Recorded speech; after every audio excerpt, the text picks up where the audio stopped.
future, shattered dreams, end of times ain't what it seems. Hello, friends. It's Sam Chaney reporting for Weaponized News. Today is May 14th, 2026. Thank you for joining us on this Thursday edition of Weaponized News. We have Ruckus on the line, so he'll be joining us. Let me get through the hooks for the show quickly, and this day in history, and we'll get Ruckus on and go through all this news for you today. America, Trump, China, we got that breakdown. And why I titled the show the way I did today, it was via Simon. Via Simon, he said just ridiculous difference, and he sent me a clip we'll play of the meeting there, the big public meeting between China and America, and so you'll see just ridiculous difference there. What else do we got today? We have a whole lot of economic news. We're still in the Iran war, day 76. Trump seems bored and to have forgotten about it. But believe me, the rest of the world certainly hasn't. We'll cover that, where we're at on day 76 of Iran war. There's a whole lot of fraud coming out here now, and not from the federal fraud task force czar, J.D. Vance, Mr. Technocracy. No, a bunch of frauds coming out here by your Mr. MAGA, Mr. America, Mr. Criminal Con Man, Donald Trump. We're going to cover that in the economic section of the show. It certainly appears that he's rigging the stock market behind the bully pulpit of the presidency. We'll take a look at some of these unusual stock moves and a bunch about AI data centers. Who cares? Eat data. You know what I mean? Who cares about the climate, the environment? If you even have any water, if you have any electricity, who freaking cares? Because we have to build a technocracy for your enslavement and orderly termination. Do you understand? What else do we got? Oh yeah, we're going to take a second look here at the new Federal Reserve Chair, Kevin Warsh, and his who is this guy? Ron Lauder. His father-in-law. He's the head of the World Aardvark Congress. No big deal, probably. No big deal. Cuba's under CIA blackout now. We're going to take a look at that as the CIA is now visiting Cuba. So, and then the genocide in Lebanon and Gaza continues. I don't know if we can. I was looking up definitions. I guess we have to wait for the UN to officially declare it a genocide. I don't know how it works in international law. Really, I was trying to figure it all out. It's pretty complicated. How we get to actually official, internationally recognized definition of genocide. Anyhow, they're definitely ethnic cleansing Lebanon and edging up to almost 3,000 dead here now since March 2nd of Lebanese. So we're edging damn near. If we can't call it officially a genocide, it's definitely officially ethnic cleansing, and we're damn close to genocide there. The consummate provocation of Muslims. The ultra-Zionists want these Muslims to attack them at this point and then use that as an excuse for a giant war. On Jerusalem Day, is that what they're calling it? Jerusalem Day, they're provocateuring the Muslims at the Al-Aqsa Mosque. We'll cover that in the Dancing Aardvark Party, as per usual, as they're known for. All of that and much more on this Thursday edition of Weaponized News. Shout out to Fat Bob over there. He's banned off the X. Fat Bob gave us a very good comment. I'll cut out the cussing, but this was on, 2 days ago show. He said, holy effing S, Sam Chaney, you're the hardest working man in all the alternative news business, up there where very few dare to tread. Fortunately, And despite X destroying my ability to do my part on that platform, I added that part. I'm here to the live stream every chance I get. Thank you, Fat Bob, and all your efforts across the platforms. We do appreciate longtime listener Fat Bob and subscriber out there, and your kind words are appreciated. Okay, let's get to On This Day in History quickly and blast through this. On this day of May 14th, we go back to the year 1610. Henry IV of France is assassinated by a fanatical Catholic who stabs him to death in the streets of Paris. We do see a continuing theme throughout history of religious fanaticism causing mass death. I don't think that's of the Lord in any way, but we're still on that path today.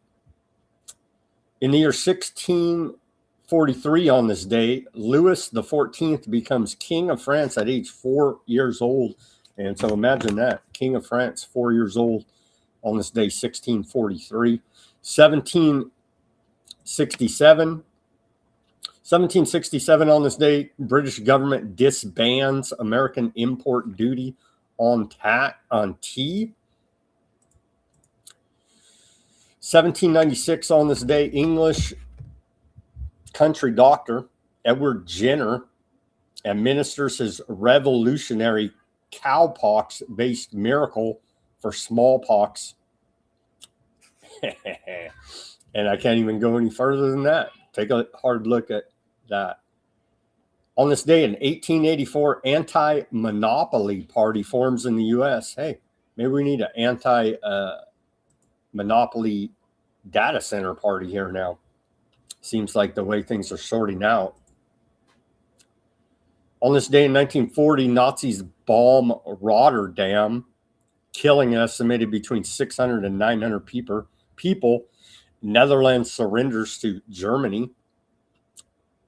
Also in part of World War II. Then we fast forward to 1945, part of World War II. Kamikaze Zero strikes U.S. aircraft carrier Enterprise on this day, 1945. And this is a crazy one. Also on this day in 1945, physician Joseph G. Hamilton injects misdiagnosed cancer patient Albert Stevens with KAL1 with 131 KBQ 3.55 UQI. That's all these measurements for plutonium, without his knowledge.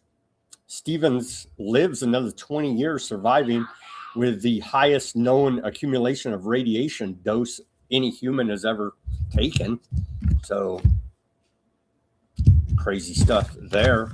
1945, 1948, on this day, probably the greatest day in the history of the world, Aardvark Independence, Declaration of Independence. David Ben Gurion declares Aardvark land independent from British administration, and so it should be celebrated as the greatest day in the history of the world. Aardvark Declaration of Independence there on this day. Nobody seems to notice or care. I know, I'm shocked and outraged too. On this day in 1974, Underground America Day is the first observance to honor the 6,000 Americans that make their homes in the earth. 1987, on this day, Colt Revolver, the Peacemaker from 1873, sells for a record $242,000 at auction. Colt Revolver, the Peacemaker. And on this day in 2020, there was heavy bats circling. Global death toll from the bats passes 300,000 with 4.4 million confirmed infections. And again, take a look at the PCR test about these confirmed infections. And I can say no more. It's up to you. We've done all the research here. It's up to you in the audience to go do your own research. And in 2022, U.S. records 1 million bat deaths, with the White House ordering flags to fly at half-mast through the weekend. The show we did on Tuesday with a nurse whistleblower goes through the whole program about actually what happened and why in these hospitals.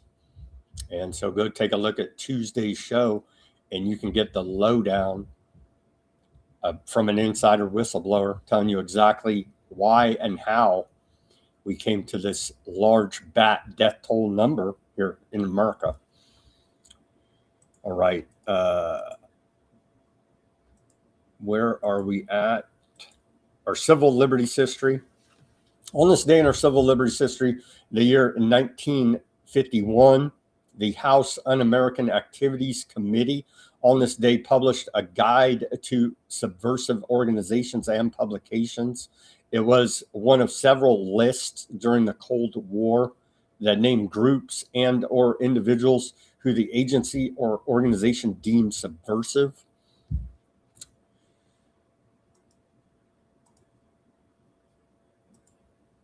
And then here's our segue to the news, and we'll bring Ruckus on. So China loves Trump. None of this is staged at all. It's all 100% organic.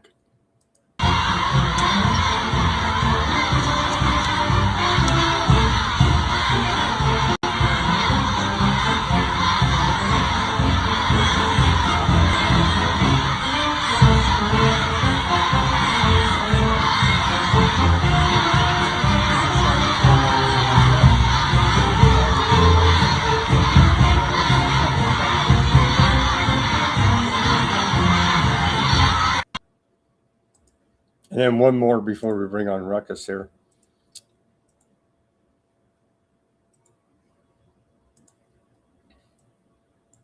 President Trump says, I was particularly impressed by those children. We know Trump. You and the Epsteiners do like them on the younger side, don't you? Senator. Like few I've ever seen before. And I think I was particularly impressed by those children. They were happy. They were beautiful. Ruckus, how you doing on this Thursday? All of that was totally organic. None of it was staged and fake. Which part? Oh, all of it. Okay, yeah, of course. Of course, it's all organic. That's right. Yep. Mm-hmm. Sure. Man, what a Thursday. Thanks for having me. Here's some more. This is from, here's a little, this is a different, about the same. Take a look at this ridiculousness. Chinese propaganda here at its finest. Yeah, they do stage events, crisis actors, paid actors. All this PR is staged. Think of Beatles mania here in America as one of many, many examples. Here's some Chinese propaganda. They do love Trump.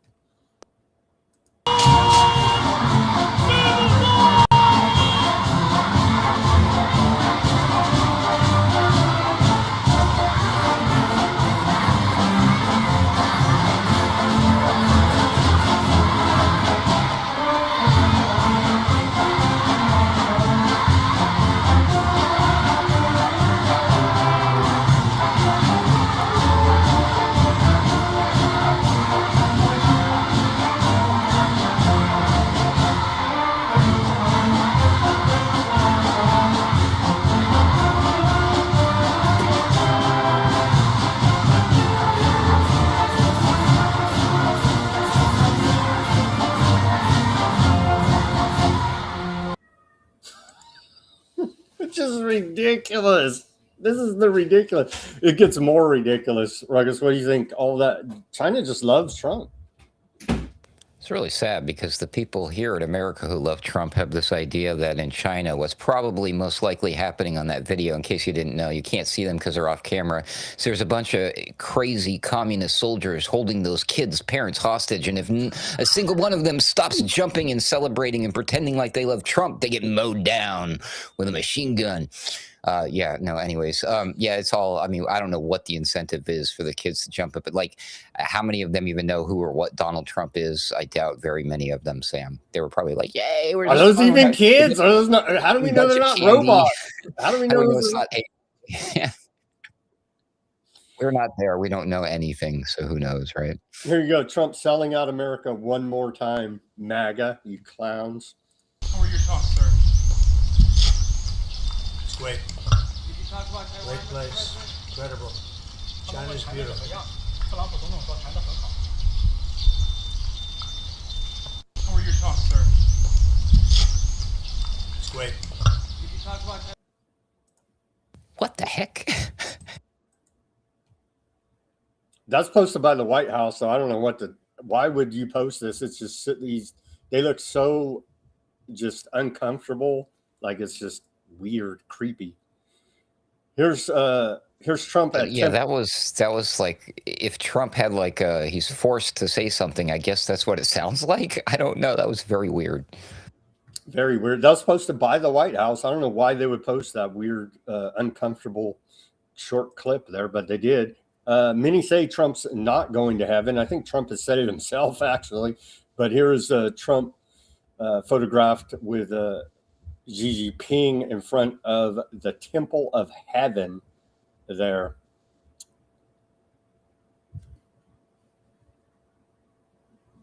In communist China. I guess he made it after all, Sam. I think what Trump said that he's known for saying as of recently is that I don't think there's anything I can do to get into heaven. So take that with a grain of salt. So both countries agree Iran can never have a nuclear weapon. That's what the White House published here. China's laughing their ass off because they're like, yeah, we'll get to those reports. Go fight Iran for the next 20 years over their nuclear program. And we're just going to sit back here and friggin' laugh about you're burning out all of your resources over some made up nuke BS. So China's feeding into the fantasy because it serves their purposes in the end. Joe Kant, former top counter-terrorism dude, resigned over Iran war. He says China fully supports America getting sucked into yet another resource-consuming endeavor in the Middle East. Yeah. You ever see that movie? You ever see that movie with Adam Sandler and Drew Barrymore, The Wedding Singer? It's one of my all-time favorites. There's a scene in there where the main character, played by Adam Sandler, who's a wedding singer, of course, he's starting to have a mental breakdown, and one of his diehard competitors, played by John Lovitz, observes this and says, he's losing his mind, and I'm reaping all the benefits. That's how China is looking at us right now, right? Indeed. And so this was, again, that's why, what's up with the jinx on ridiculousness? What is that about? Oh, as you were posting your post for tonight, you used the word ridiculous, and I used the word ridiculous like 3 times in a post I was making at the exact same time. So, jinx. Wow, that's pretty weird synchronicity. Yeah, you don't work for the NSA, do you? Well, not. Yeah, I mean, I don't receive a paycheck, so probably not. No, I'm just kidding. Not that I'm aware of. No. Well, the title came from what's the title of the show? I can't even remember now. It's U.S. Yeah, China U.S. a ridiculous difference, and that was via Simon. He sent me this video. We'll go to now. It's about 5 minutes. Bear with it, and just notice the difference between the two sides here, China and America. The ridiculous difference per Simon.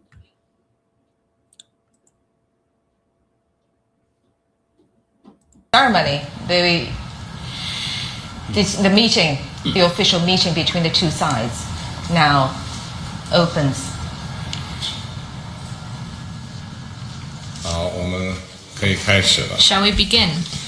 我先 Let me say a few words 做一个 first, 致辞，然后请 and then 总统先生 I'd like to invite you, Mr. President, to deliver your opening remarks.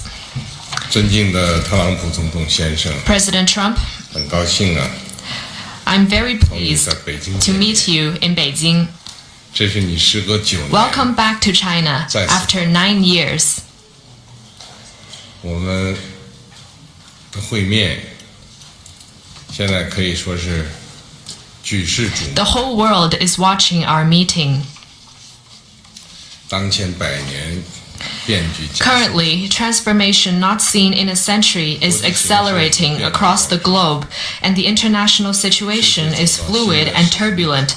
The world has come to a new 中 crossroads. 美两国能不能 Can China and the United States overcome the Thucydides trap 开创大国关系 and create 范式？ a new paradigm of major country 能不能 relations? 携手应对全球挑 Can we 战？ meet global challenges together 更多的 and provide more stability for the world? 能不能着眼两国人民的福祉和人类前途？ Can we, in the interests of the well-being of our two peoples and the future of humanity, build a brighter future together for our bilateral relations? 可以说是历史之问。 These are the questions vital to history, to the world, and to the people. 也是我同您作为大 They are the questions 共同书写的。 of our times that you and I need to answer as leaders of major countries. 今年是美国独立 This year is the 250th anniversary of American independence. 表示祝贺。 Congratulations to you and to the American people. 中美 I always 之间的 believe 共同利益 that our two countries have more common interests than 中美 differences. 各自成功是彼此的机遇， Success in one 中 is 美 an 关系 opportunity for the other, 世界的利好， and a stable bilateral relationship is good for the world. 斗志俱伤。 China and the United States both stand to gain from cooperation and lose from confrontation. We should be partners, not rivals. We should help each other succeed and prosper together and find the right way for major countries to get along well with each other in the new era. 我期待着同总统先生 Mr. President, I look forward to our discussions on major issues important to our two countries and the world, 共同为中美 and 关 working 系 together with you 领好航。 to set the course for and steer the giant ship of China-US relations 2026年 so as to make 2026成为中美关系继往开来的 a historic landmark year that opens up a new chapter in China-US relations. 我就先说 I will pause here and hand over to you, Mr. President. Thank you. Well, President Xi, I want to thank you very much. First of all, that was an honor like few have ever seen before. And I think I was particularly impressed by those children. They were happy. They were beautiful. The military is obvious. It couldn't be better, but those children were amazing, and they represent so much. And I know they represent so much to you. You and I have known each other now for a long time. In fact, the longest relationship of our two countries that any president and president has had. And that's, to me, an honor. We've had a fantastic relationship. We've gotten along. When there were difficulties, we worked it out. I would call you, and you would call me. And whenever we had a problem, people don't know, whenever we had a problem, we worked it out very quickly. And we're going to have a fantastic future together. Such respect for China, the job you've done. You're a great leader. I say it to everybody. You're a great leader. Sometimes people don't like me saying it, but I say it anyway because it's true. I only say the truth.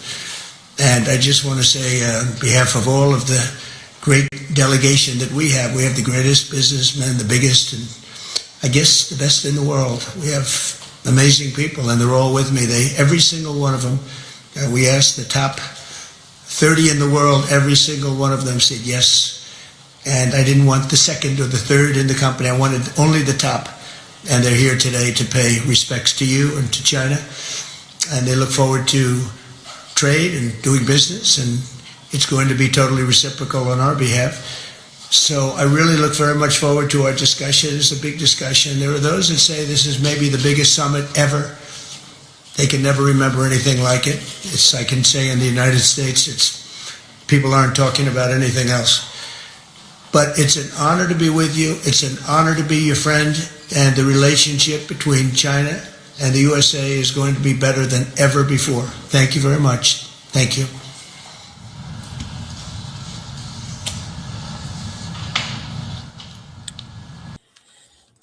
Trump does love the children, Ruckus. Yeah, what was up with that? It's embarrassing. Okay, China's like up here, top level academic lecture hall, university talking points. Trump is like, he's acting like a little child down here in the third grade, and freaking China's up here, PhD level international relations. Well, that being said, I would imagine it's quite a difficult job for the Chinese interpreter to have to interpret to President Xi Jinping what Trump was saying and have it make some sort of sense. I mean, Xi Jinping was just going along and nodding and smiling and not shaking his head like you and I were, and on the backside, right? Like, what the heck is going on? So the interpreter probably made Trump sound a little bit better for good old G. That's my guess. Yeah, the kids thing. I'm like, what's up with this? Let's not forget that they both were looking like old men, like Biden. But just like Biden, Trump bringing up, oh, the kids, they're beautiful. I hope he wasn't sniffing their hair. But speaking of beautiful kids, I guess those kids that we blew up in Iran weren't necessarily so beautiful. Were they, sir? And everything that came out of Trump's mouth was he didn't mean it at all. You know this for a fact because he was not waving his hands around like a magic magician when he says these words. This is gonna be fantastic, and we're gonna do the things. And he wasn't doing any of the magic. He had his hands under the table, and he looked bored and slouched and tired. Maybe it's jet lag. I don't know. But yeah, the whole thing was quite embarrassing indeed. Just to compare what the two said. Yep, there you have it. It's apples to oranges. It's crazy. I mean, this is an incredibly old culture. We've been around for only 250 years, as he pointed out. He's like, hey, congratulations on your 250 years. I'm like, how long has China been around? A little bit longer than that. Just pointing it out. Anyway. And he even said, we're in a new era, right? I mean, we've been reporting on it. And the key out of that intro statement there from Xi was the Sadler's trap. If I said that right, the Sadler's trap.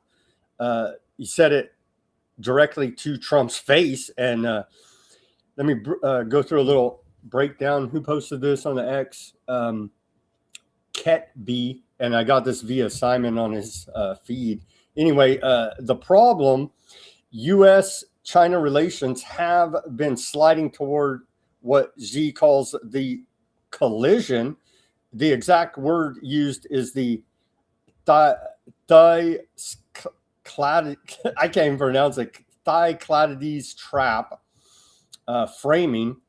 Taiwan, trade, tech, Ukraine, Korea, every flashpoint live simultaneously. No stable framework has existed to manage the rivalry without escalation risk. The framework both sides agreed to constructive strategic stability for the next 3 years and beyond. Xi defined it: cooperation first, managed cooperation, predictable peace. Economic teams already reached a generally balanced and positive trade outcome a day before the formal summit began. Trump introduced each CEO individually to Xi inside the room. Taiwan got the sharpest language in the entire readout. Xi's warned mishandling of it could push the entire relationship into very dangerous territory. The U.S. readout mentioned trade and Iran. It did not mention Taiwan. Xi called it the most important issue in China-U.S. relations. One side is treating it as a red line. The other is treating it as a footnote. Elon Musk, Tim Cook, Jensen Huang, however you say his name, the chip maker there, NVIDIA, were in the room when Xi said it. Ukraine, the Korean Peninsula, and the Middle East were all covered with zero public comments. Trump called it the longest and best relationship between U.S. and Chinese leaders in history, while Xi's readout contained the most explicit Taiwan collusion warning in years. Constructive strategic stability is Beijing's phrase, not Washington's. And Beijing wrote the readout. They're showing you the handshake and the CEO photo ops, they're not showing you that both sides left with completely different versions of what just happened. Oh my. Yeah, so U.S. propaganda, yay, we love it.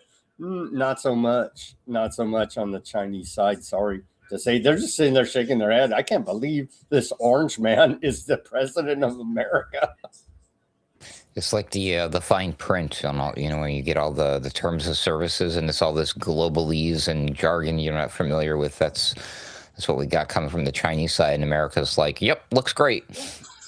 Like, could you please summarize? No, everything's fine. Ask Grok. It's great. There's some propaganda right out of Chinese embassy. This was before the before this meeting. Let's watch this propaganda. And they're known for pumping a lot of anti-American propaganda out of Chinese embassy account. China and the United States, two leading global players, the world's two largest economies. How they interact with each other has far-reaching and global implications. To clash, confront each other, and wear each other down, or engage in sincerity and good faith. The history of China-US relations offers an unmistakable answer.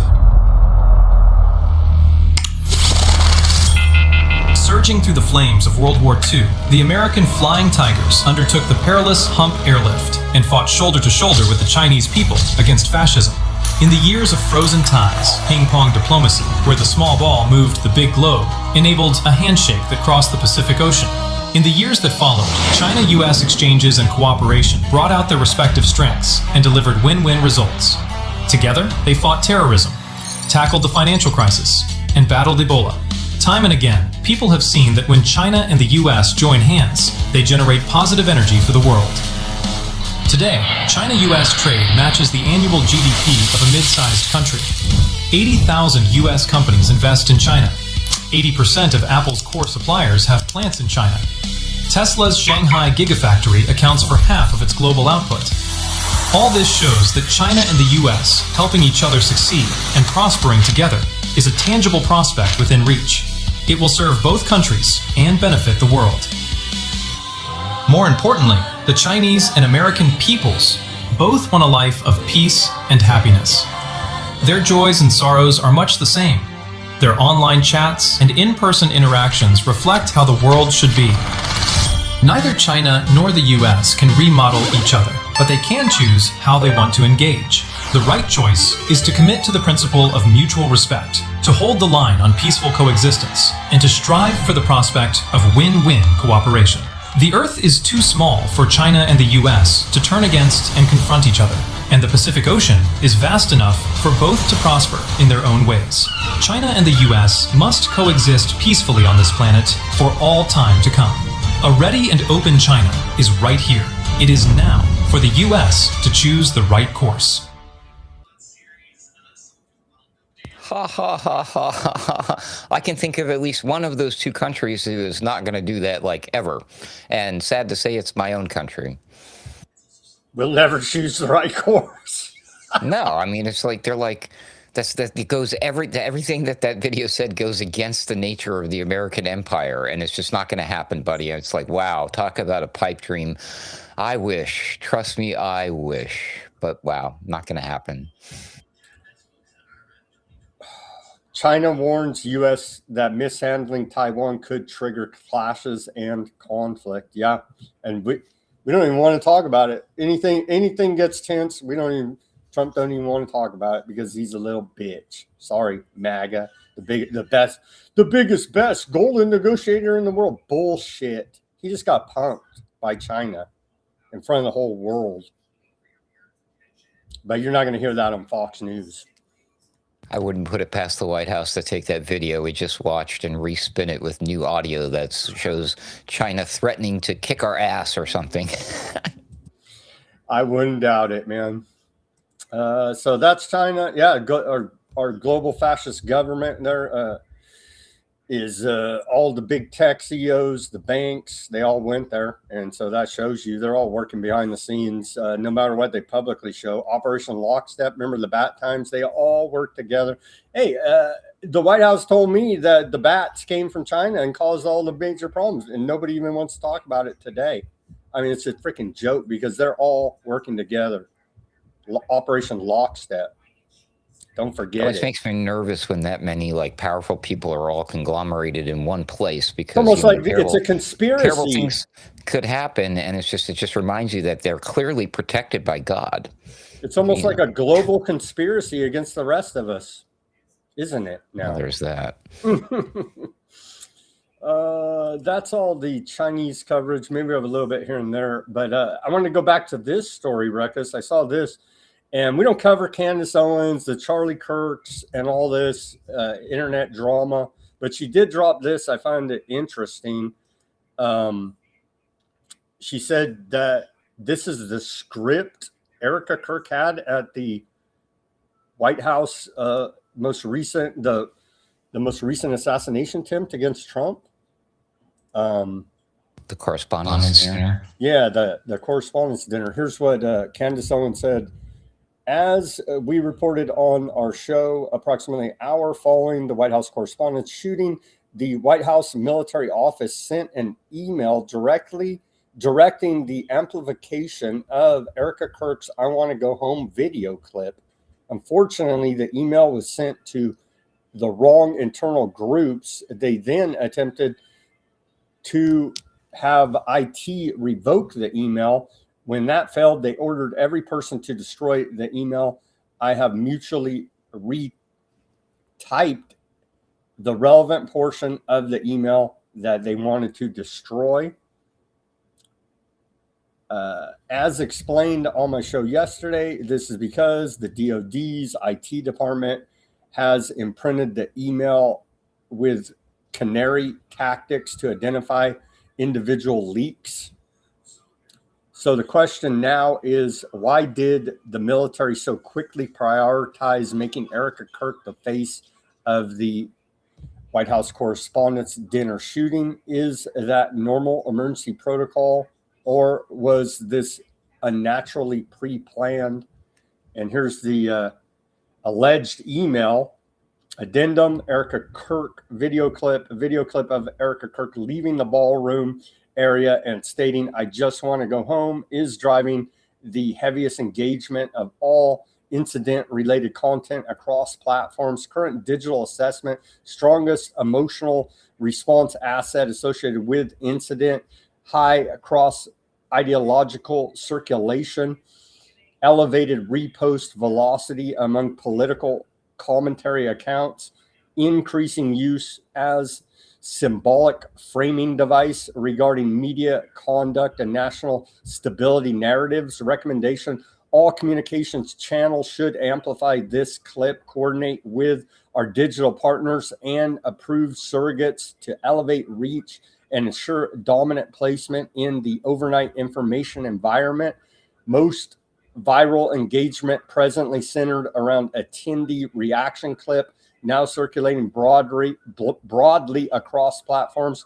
External commentary: expect aligned outside commentators to independently amplify. Professionalism to productive response media conduct during evacuation. Political rhetoric escalation concerns, broader executive stability themes. Wowzers. So if any of that's true, your clownfluencers on the internet are taking marching orders directly from the Department of War here now and other government agencies. If this is true, which I have no idea if it is or not. What do you think? It does fall in line here with Crashly Sinclair, Elon's baby mama, with what she's been saying over the last month about these clownfluencers are all paid shills, essentially pushing propaganda. What do you think, Ruckus? It fits perfectly. There's a few things that have my spidey senses tingling, is because Candace Owen would be the perfect target to purposely feed misinformation that could then be used to discredit her later. So I always keep that in mind, especially when it comes to things like this. This is not like it's not like a source. I don't know. This is a little too scandalous for me to. It's interesting. I might dig into it deeper later It took me a minute to figure out exactly what I was looking at and what was going on, to be honest with you. So there might be a there, or it could be just cleverly crafted conspiracy candy to trick people or keep them busy, or like, aha, yeah, confirmation bias, echo chamber. I mean, keeping so many, you can give them all the pieces that, as long as they're not actually like doing anything about it, as long as nobody's actually getting caught, being convicted, no changes are happening. Sometimes it's okay for the public to know, get a peek behind the scenes and see the wizard, right? It's wild. So I don't know. I mean, I'm on the fence, I guess. It could be, or it might not be. Either way, it doesn't look good, Sam. Doesn't look good. And again, I don't know. It's unconfirmed. I don't follow Candace Owens or any of the drama around Charlie Kirk. It's all shady and looks real bad, is all I got to say about it. Let's remember this post from Jason Bassler, Free Thought Project. He says, we will know when our disinformation program is complete, when everything the American public believes is false. That's former CIA Director William Casey. Quote, more about that. The CIA owns everyone of any significance in major media. Former CIA Director William Colby. So my favorite part about that quote that you just shared there is there's a good chance that quote might be taken out of context. There might be some misinformation involving that quote, which just fits so perfectly. And I'm like, nah, of course. Yeah, so, I mean, teach their own, do your own research there. But there's a good chance that was taken out of context. But it doesn't matter because it tracks, just like the Candace Owens thing. So, but I think a lot of this serves the purpose. I think the proverbial they, whoever they are, they really do want at least a certain portion of us to distrust them. I mean, it serves their purposes. I just wrap your head around that. If you look how many people leave the CIA, right? And then they go around and now they're doing podcasts, right? I'm like, come on. Anyways, I don't want to get conspiratorial here or shot. It's not legitimate. It's not legitimate because if they're real whistleblowers, you get raided, you get arrested, you get thrown in jail, and you get whacked. And that's the history of it. Your plane crashes, your car has an accident, you suddenly have a heart attack, your wife poisons you with fentanyl, whatever, Look at what they did to the NSA whistleblowers, William Binney. I forget even, there was a couple of them, high up guys, and they put them through hell. Okay. And so if you're a legitimate, real whistleblower, blowing the whistle on classified important information, they come after you, man. You're not going around the podcast circuit saying the government's evil all day if it's about anything. Okay. And so I'm sorry, that's the reality we live in, but it is. And we don't have a Congress. Ruckus, let's move on here. There was another vote today on Iran war powers resolution. It narrowly lost in the House. The House of Representatives earlier today narrowly defeated a war powers resolution that would have directed President Trump to end the U.S. war against Iran. The bill failed in a tied vote, 212 to 212, with 3 Republicans, Massey, Barrett, and Fitzpatrick, voting to end the war. And all the rest were Democrats. So there you go. All the Republicans, the war party. Might as well have George Bush as president once again, because the neocons are in control of the Republican Party, and they do love themselves some war, but they'll never go fight the wars. Are those people who voted that way get any money from AIPAC? Just curious. I don't know, but they're not going to go fight the wars. I can guarantee you that. Neither are their children or their grandchildren. Their senator sons, like quite literally. Okay, all this is going on. What is going on with Iran? They've been pretty quiet. Iran foreign ministers at the BRICS meeting there in India, Argachai, he had this to say. He said earlier today from that BRICS meeting, says Iran was a victim of warmongering, but it has not the will to surrender, stressing that the Iranian people stood courageously to confront the enemy's conspiracies achieve justice and independence and defend their sovereignty and territorial integrity. He added that it must be clear to everyone that Iran is unconquerable, and the most pressure it faces, the stronger and more united it becomes, while affirming that Tehran is prepared to fight with all our strength in defense of freedom and our land and equality, prepared to pursue and protect diplomacy.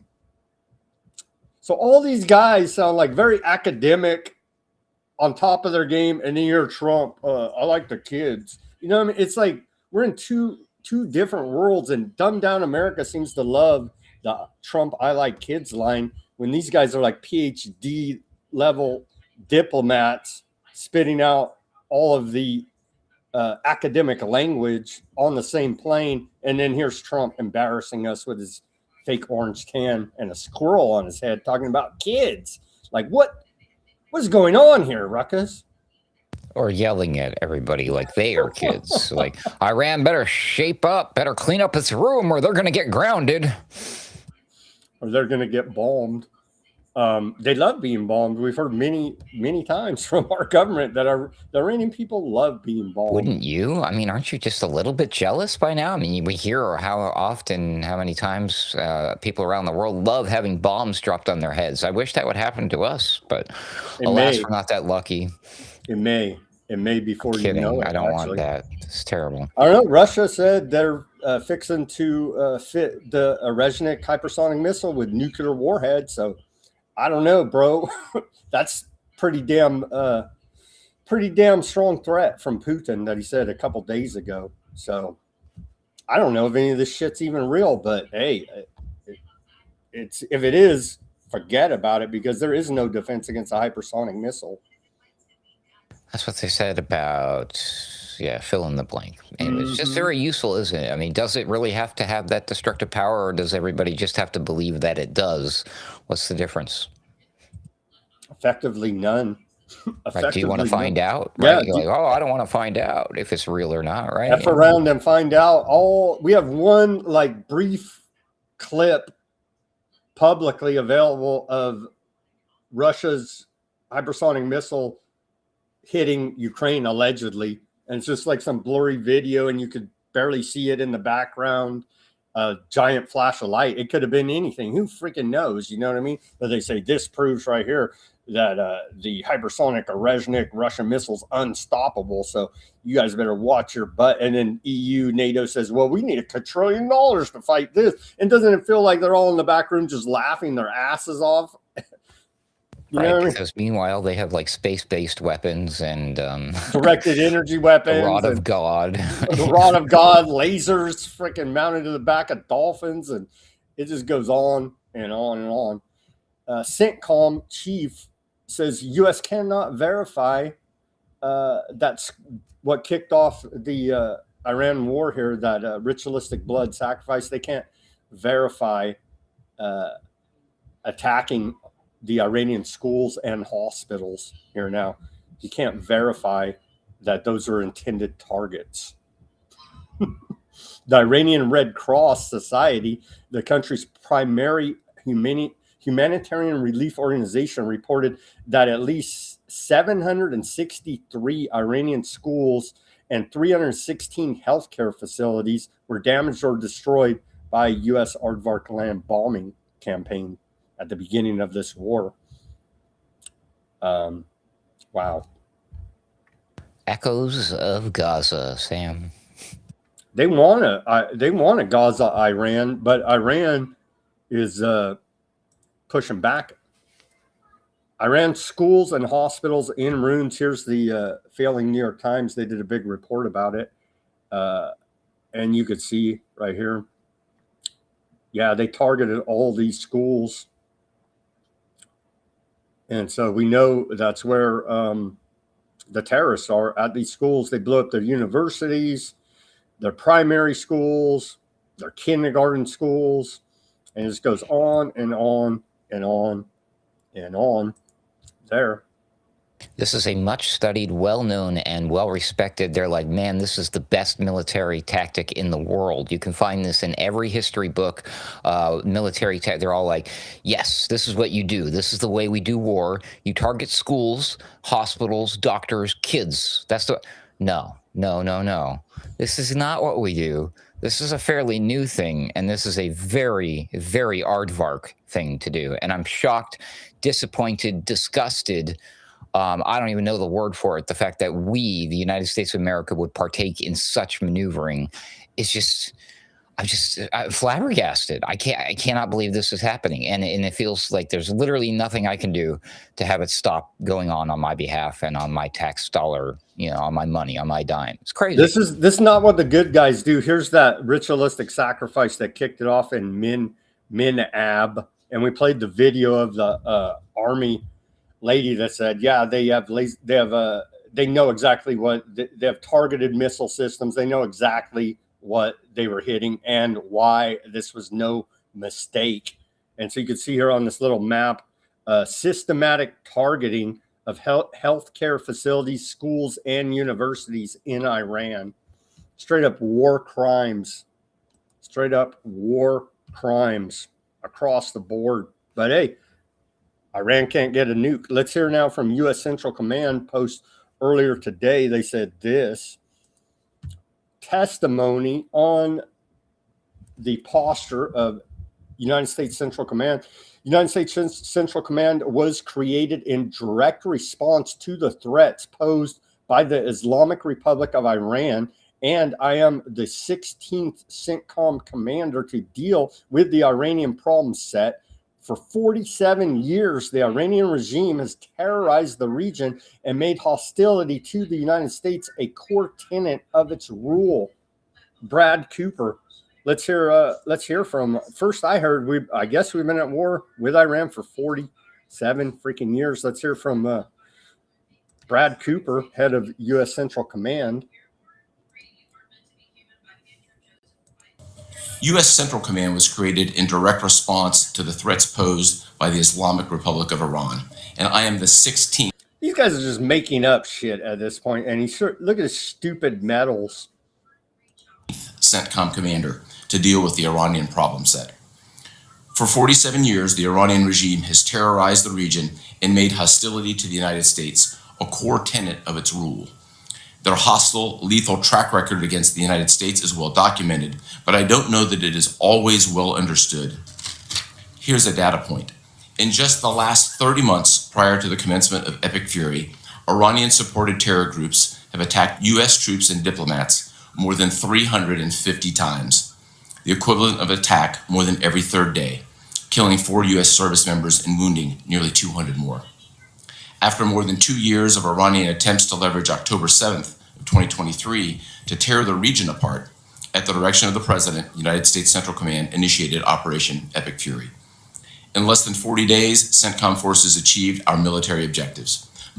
He said it's because Iran's going to tear the region apart. Nothing about nukes. Most notably, we degraded Iran's ability to project power outside its borders and threaten the region and threaten our interests. As an example, we can all remember April and October of 2024, hundreds of Iranian ballistic missiles and drones raining down in the Middle East.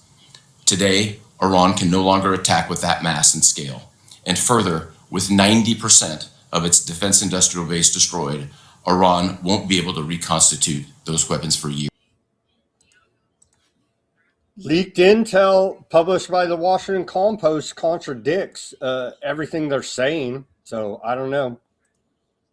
I don't know, bro. They keep the only thing that Trump's got going for him and the administration is they keep repeating this line about Iran cannot have a nuclear weapon. I mean, even during his trip to China, like, oh, well, you know, it's the new, do you condemn Hamas? It's like, you can't even like, hi, how's it going? Good morning. You know, how's the weather? No, it's like, first of all, do you condemn, first of all, you know, don't we all agree that Iran cannot have a nuclear weapon? It's just over and over again, and it's just like everything has to be prefaced with their bullshit narrative, right? Right. Oh, the thing is like, but Arthur Clinton has a right to exist, don't they, Ruckus?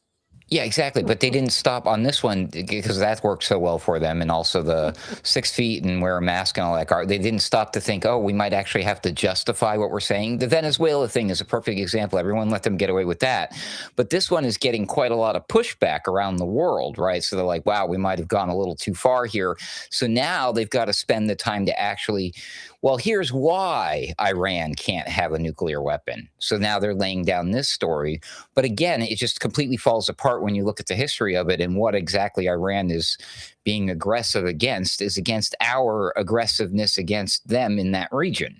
So it's like they're literally saying, well, Iran they built their country around all our military bases. Yeah, that's what I mean. It's like we put all this pressure in their it'd be like the Chinese just coming and camping out in your backyard and just popping up everywhere. Like, wait a minute, I'm starting to get nervous here. What's going on? You might send a scout over there and be like, look at this dirty terrorist coming over here to scout my. What are you doing? They Get out of here. The California city of Arcadia, the mayor just admitted she was a Chinese spy. I know, that was crazy. They literally are. Wild. They are doing what you're saying, and Trump says he loves it. Here's a Lego video about the history of Iran. New Iranian Lego video about the 1953 coup there. They leave that part out about the 47-year war against Iran. Yeah. 1953. They stole our democracy. Take you back, take you back, take you back. You overthrew Mossadegh, put the Shah on our back, stole our oil, trained your dogs to attack, but in 70 hours we rose up and took it back. 1953, CIA and MI6 made the plan, overthrew our elected leader, Mossadegh the man. He said the oil belongs to Iran, not to the West. So they paid the general, staged the coup d'etat, and did the rest. Installed the Shah like a puppet on a golden throne. Savak torture chambers, people dying alone. Decades of repression, foreign boots on our neck, but the fire in our hearts never once left. Take it back, take it back, take it back. You overthrew Mossadegh, put the Shah on our back, stole our oil, trained your dogs to attack, but in 70 we rose up and took it back. The people marched in the streets, million strong, shouted down the tanks, proved the Shah was wrong. They tried to stop us with bullets, with fear, with lies, but the revolution burned brighter in our eyes. We kicked out the Shah, we kicked out the throne, told the foreigners this land is our own. From the ashes of the coup d'etat, a new nation was born, independent, defiant, standing tall to the dawn. Now they're back again with new tricks, same old lies, talking peace at the table while they're sharpening their knives. They own the chaos, then cry about the cost, but we've been burned before, we know what they lost. 90 million strong, lessons carved in our bone. You can try the same game, but we've already grown. Every time you push, we only rise taller. History taught us well, we will never fall, brother. Sacred defense, we took it back once, we'll take it back again. Yeah. That was a good one. We've been at war way longer than 47 years. We've been at war with them since 1953, bro.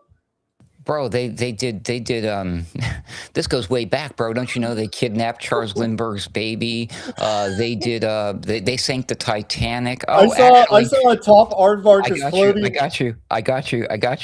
They even did 9/11. They did 9/11, according to the president of the Zionist Organization America. He says he's discovered new evidence that links Iran directly to the. Come on.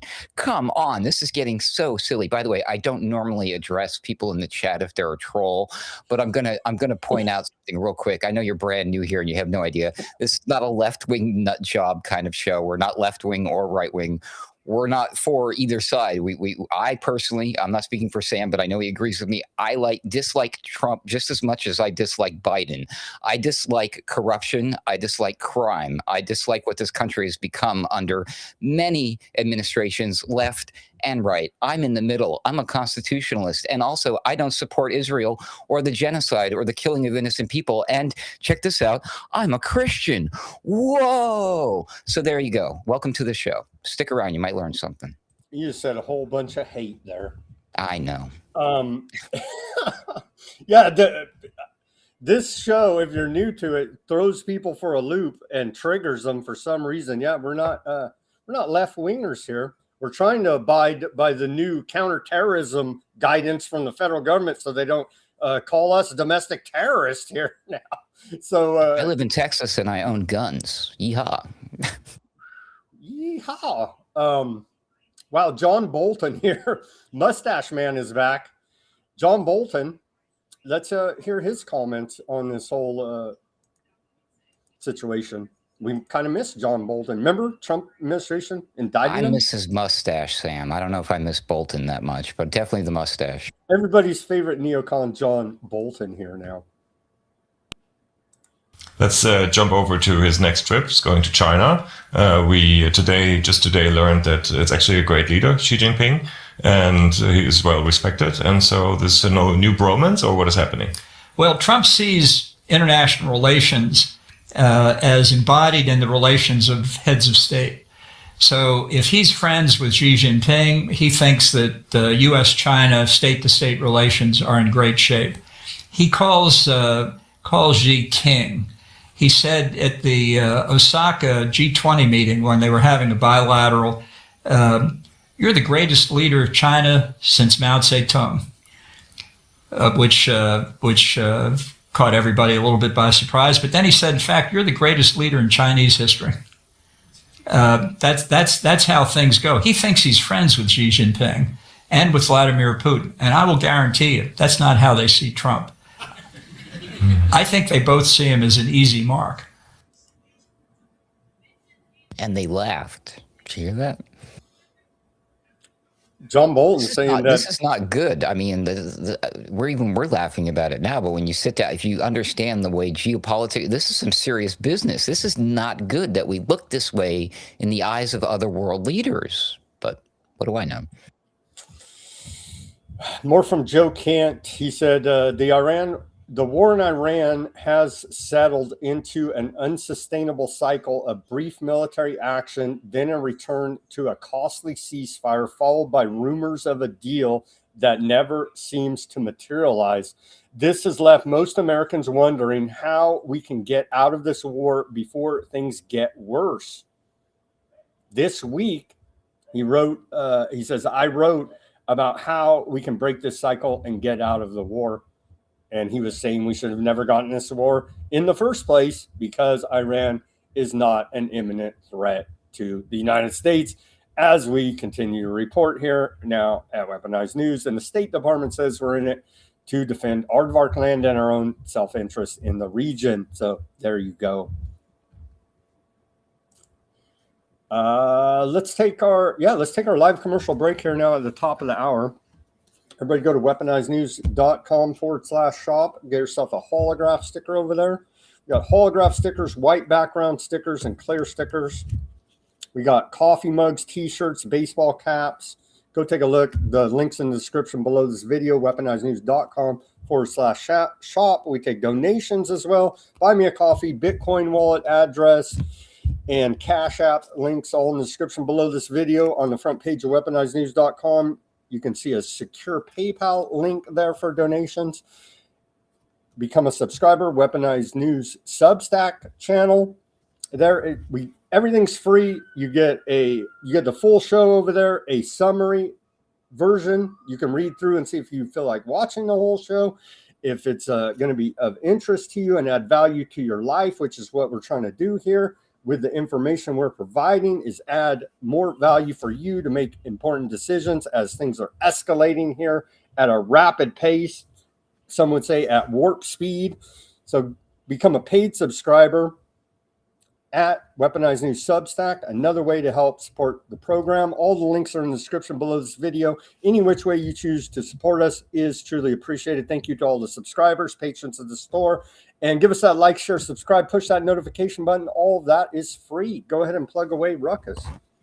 Sure. As soon as you're done shopping for all that mighty fine Weaponized News merchandise at Sam's website, make sure you check out me and my friends, what we got going on at our website, alternatecurrentradio.com, where we have a few handful of amazing and unconventional, wonderful variations for you to peruse here as far as podcasting and video content is concerned, including, of course, our flagship program, The Boiler Room, as well as our appearances over with our friend and colleague Patrick Henningsen at the Sunday Watch. Empire. And then I've got my friends and my colleagues, the Mystical American Patriot Society and the Odd Man Out podcast. You can find all of that in the menu right here. We also do music. You can learn about us, send me an email by contacting me right there, or just hit me up on my X account. It's AC for my name, Adam Clark, _word slinger. And that's where you can send me a DM if you want help with word slinger stuff, or if you want to send me hate mail there too, that's fine. But I do websites and graphic design and things like that for small business owners, entrepreneurs, and other content creators. So there we go. Pretty easy. There you go. Give us a follow on the glorified messaging app, formerly known as Twitter, now X. They're at Weaponized News, at AC_wordslinger. You can see it right there on the screen. All right. Thank you for bearing with us through that commercial break. We just went through a whole lot of news in an hour there and gave you one little quick commercial. I don't see much other media out there doing that. That's probably why we're not making enough money over here to afford to keep up with the pace of inflation. Anyhow, welcome back to the second half of Weaponized News on this Thursday, May 14th, 2026 edition. We have Ruckus riding shotgun with us today. Okay, on to, I believe we're on the economic section of the show here now. Oh, no, we have to do some Epstein reporting, as we do every day here now. Never stop talking about Epstein as the Department of Justice continues to cover up. Here's some more fallout. This is Kish Nam Arathai. This guy's a congressman out of Illinois. I guess you can't say the S. Yeah. Anyhow. That's a strong American name right there. Yeah. Chris Nam or Thali, congressman. That's about American as apple pie and baseball right there. I tell you what, everybody's naming their kids that. Let's hear what you had to say about more Epstein fallout here. Well, I think the through line here is that there are corrupt interests that unfortunately are corrupting the administration of justice in this particular case. You're absolutely right. There was a very important document that was displayed at this particular hearing showing that the DOJ itself back in 2019 identified numerous co-conspirators to Jeffrey Epstein. But that very document came back to us produced with redactions of at least 6 individuals, and none of them have been disclosed. They might be among us continuing their predatory practices. And among the others, the only 2 people who've been prosecuted in any way is Epstein and Ghislaine Maxwell. And Maxwell now is seeking a pardon, and she might actually get one from Trump. Oh, I'm 99% sure now that she's going to get one from Trump. That's something at the beginning of the year, if you asked me, I would be like, no way that's going to happen. Now I'm like, oh, yeah, that's going to happen, baby. Well, they're redacted, so they're innocent, right? Also, I like what he said. He said that these predators might be walking among us. They are. They might be? Okay. Yeah, maybe there's a small chance, but yeah, of course they are, obviously. Yikes, especially if they got away with it, which they did and continue to. Here's a report, Becca Day. Again, she's doing good reports on the TikTok. Connecting dots here in the Epstein files, Jason Ben. Let's take a look at a little bit of her report. Another man that I'm suspicious of, okay? You know, what else is new? But this one specifically is just, I'm ruminating and I need to talk about it. So the man in this photo with Ghislaine Maxwell is named Jason Ben. I have talked about Jason Ben briefly before, like in passing, as he is the owner of Ocean Drive magazine, which Melania Trump was a cover model of shortly after she began dating Donald Trump. And that was really kind of her big break into the modeling industry, outside of like the Camel cigarette ad, which also came after she met Donald Trump. And Ocean Drive magazine being like her first big break after coming to the United States and meeting Donald Trump brings the circumstances in which she received her specific kind of visa into question even further. If I'm not mistaken, Jason Bin's name came up whenever we were discussing Eddie and Jules Trump, the Israeli South African billionaires who are not related to Donald Trump but would purchase elite models from John Casablancas. And Eddie and Jules were successful in outbidding Paolo Zampoli and Jeffrey in the purchase of elite models. And I think that's when Jason Bin's name came up because of this photo. We have Ivana Trump and Eddie Trump in this photo, and Jason Bin and his daughter also in this photo. For some reason, like, the photos from this event were like burned into my brain. I don't like how this man parades his little girl around, and since then I've just been like trying to learn more about him. Dude, and it goes on, and that's like what, that was only 1 minute and 21 seconds. That's a 5-minute video. That's deep dives, connecting the dots there, Ruckus. It's so deep. Make sure you go to the show notes and continue watching that one on your own. It's so deep, man, and they're all connected, and it is a big joke on the rest of us, honestly, at this point.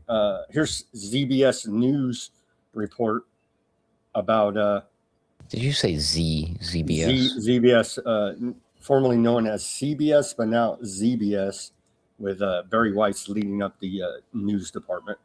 Jeffrey Epstein used a major American corporation to move women and girls across borders. We've known now for a couple of months that Epstein used an American Express black card. That's a card for American Express's most wealthy clients to book hundreds of international flight itineraries, primarily for women and girls from Eastern Europe. But new information from the files this week shows that this goes even deeper. Some of these itineraries were completely fabricated, created specifically to help women or girls obtain visas. Amex had a dedicated relationship manager on Epstein's account named Natasha Malakova, and emails appear to show her arranging fake booking itineraries for visa purposes. In one exchange from 2012, Epstein's assistant Leslie Groff contacted the Amex rep, asking her to arrange a fully refundable trip for a woman or girl who needed, in Groff's words, quote, proof of hotel stay in air for an interview with the consulate. The Amex rep wrote back asking directly, is this reservation needed only for visa purposes?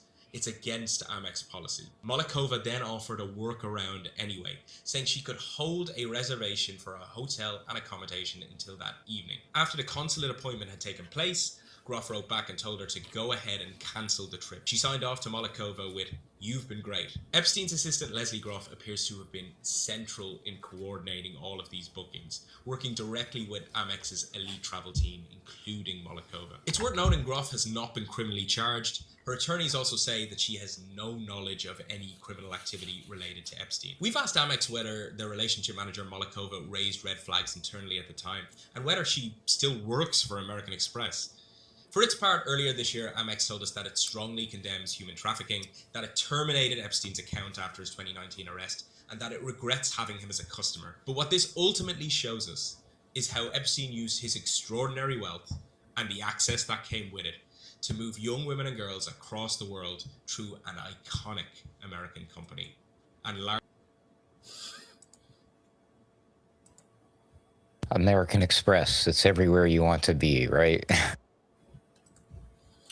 And sometimes where you don't want to be. Wowzers. House Oversight Committee releases the transcripts of White and Lutnick testimonies. We'll post that link at Weaponized News Substack as well. You can see right here for those that want to read through those transcripts. Lutnick actually showed up. He didn't have to like take his kids to school or something. And he wasn't even wearing this mask. Oh. And so an excerpt out of there, when asked about this mask, Lutnick, when asked at the deposition before the House Oversight Committee, he was asked about the masks on Epstein Island hanging from the walls of the room on Epstein Island in a makeshift dentist office. You've got to be kidding me. That is the most ridiculous, ruckus, and absurd thing I've ever heard. What a bald man have hair. Look, I mean, I don't have many, but at least I've got some. That is not remotely me. That's nonsense. It looks exactly like him to me. to me. I'm going to play devil's advocate on this one. I wouldn't say it looks exactly like him, but it does bear an uncanny, striking resemblance.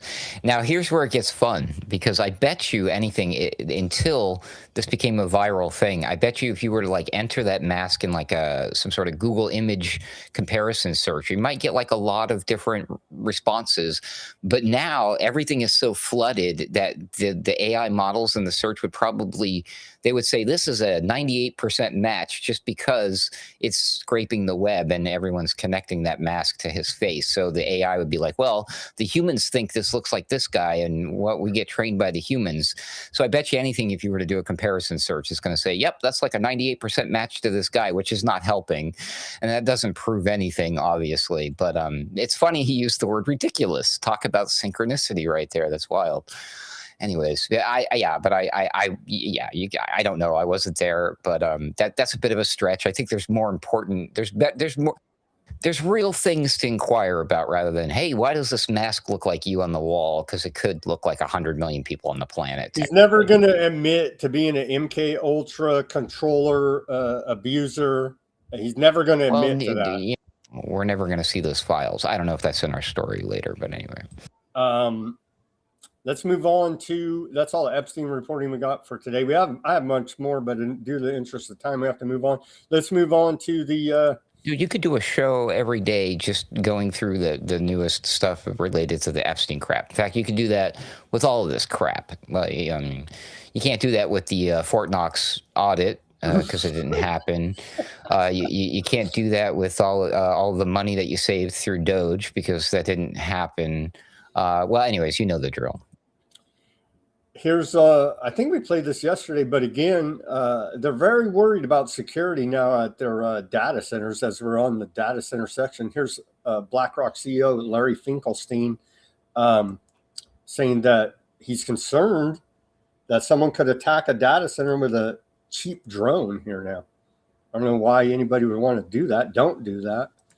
And let me also, though, bring back the whole notion of what's going on in the Middle East, where there's going to be huge opportunities there. But now, because of drone warfare, we have to relook at all forms of security. And the need for rebuilding the GCC region, to rebuild it so that it's going to be in a position where it's not going to be obstructed by drone warfare. So many more things are going to have to be underground.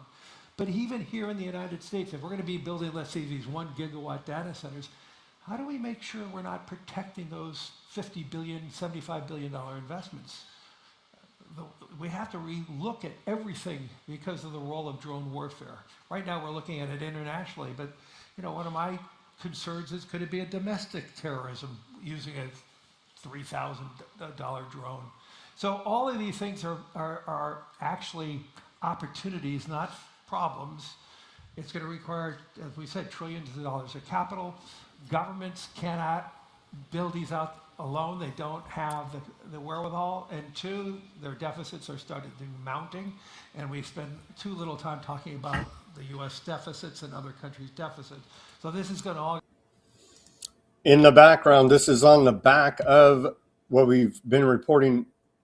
They released it last week on the back of the U.S. counterterrorism strategy report, this 16-page document right here naming trannies, anarchists, and anti-Americans as the #1 terror threat here now. Wow. Well, there's a lot to this little thing that man just said. And who is that man again? Oh, that's right. A very important man, if you know who that is. This is frightening. I don't like it when they come right out and say these things because, a nut job would be like, hey, that's a good idea, #1. But that's not going to happen. More than likely, there'll be something will happen and be like, well, here's what happened. They'll tell you what happened, and this is giving me an They'll indication. They'll flag their own data center and say, well, see, Well, now I don't even know if they're willing to Terminator go that. robots. don't know if they're willing to go that far, but they'll hit something. But I mean, I just watched that clip and I just saw in my head, all I heard was like poof, and just like that, like reading from a history book, and just like that, consumers were cut off forever from purchasing their own drones. You see what I'm saying? So, and I see us moving in that direction. We're going to get cut off from a lot of this stuff. Elon Musk runs around and says everybody's going to get a robot. No, nobody's going to get a robot.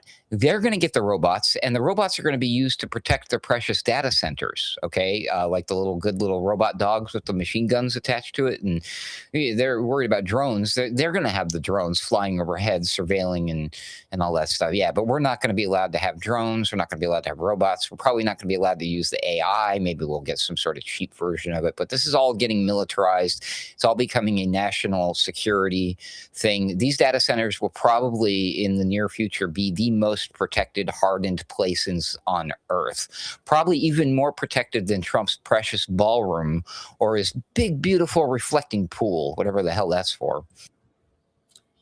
That's for some, well, they're doing all kinds of Masonic rituals there. It's ridiculous. Let's hear, this is a long report. I'll just play a couple minutes from Ben Swan in regard to technocracy, essentially on the trip over there with Trump to China. President Donald Trump has touched down in China for high-level talks about war and trade and the Strait of Hormuz, and something else that may change your life more than any foreign conflict ever could: artificial intelligence. And here's what's interesting here, because Trump didn't just bring diplomats to China. He brought the titans of tech. Take a look. There is the CEO of Tesla and SpaceX, Elon Musk, Apple CEO Tim Cook, the president and CEO of Boeing, Kelly Ortberg, the CEO of Citigroup, Jane Fraser, the co-founder of Blackstone, Steven Schwartzman, and Cisco CEO Chuck Robbins. These are the people who are building the machines, the ones building the algorithms, the elites, if you want to call them that, building the future. And that's only the names that we've been told about. We're also hearing there. And that whole Ben Swan report will be posted at Weaponized News Substack. He's always been consistently good. Good on him. Kudos to Ben Swan. Let's hear Tucker. I listened to Tucker's whole, almost his whole show last night, Cooking Dinner, his AI show. Everybody should probably listen to it. He goes over a lot of details, but here's a quick clip for those that don't know about what the largest AI data center being built in the United States in Utah. Here's a breakdown from Tucker about that. In the outcry over a proposed data center in Utah, in a fairly sparsely populated, pretty remote county in Utah, most of which is sparsely populated, in which will be built what's being billed as the largest data center in the world. Enormous. 40,000 acres. 40,000 acres. 62 square miles, multiples the size of Manhattan. Huge, impossible to imagine. And that data center, which is basically a series of interconnected, low-slung, vinyl-clad warehouses in which sit not people making things, but computers computing things, that data center, once completed, will draw about 9 gigawatts of power. How much is a gigawatt? Well, it's a billion watts.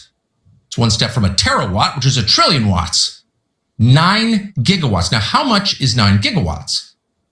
Well, 9 gigawatts is more than twice what the entire state of Utah now uses. Every human being in the millions of people who live in Utah, all of them combined, all the manufacturing in Utah, all the ski lifts, all of it, every air conditioning unit, every electric heater, every Tesla, all of them combined use less than half that amount of electricity. That's an amazing amount of electricity. It is.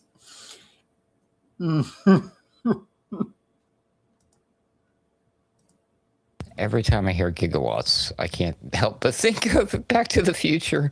That's a lot of power. That's crazy. That's a lot of space, too. 62 square miles. What was the acreage? 40,000? 400? Well, hold on. Math. 40,000 acres. Yeah, I almost gave them too much credit, but still, that's insane. That's wild. 62 square miles. Yeah, none of this is for our own benefit. Here's Greg Reese report, AI data centers and the New World Order.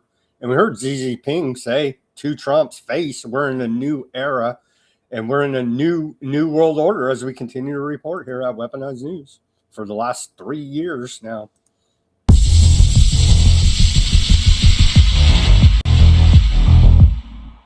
The AI data centers in America have already become hugely unpopular. The noise pollution from their cooling systems reach up to 100 decibels and run non-stop.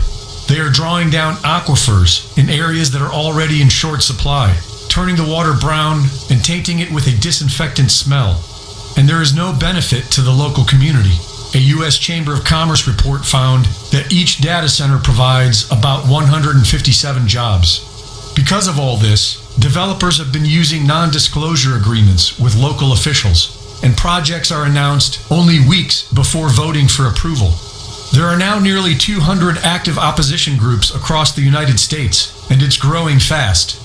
The official story is that the U.S. needs to stay competitive to beat China in an artificial intelligence arms race, but that story does not add up. The United States has already built over 4,000 data centers. China ranks at number 4 with 368. What they appear to be is the infrastructure for a new financial system, one that includes mass surveillance and autonomous weapon systems to protect it. The US dollar system is quickly collapsing, which would devastate the entire world economy. The only solution being played out is the AI agentic economy, which requires a massive amount of computing power. This new AI agentic system will be run by autonomous software entities that can own wallets, earn and spend money, create contracts, and transact with each other without human intermediaries.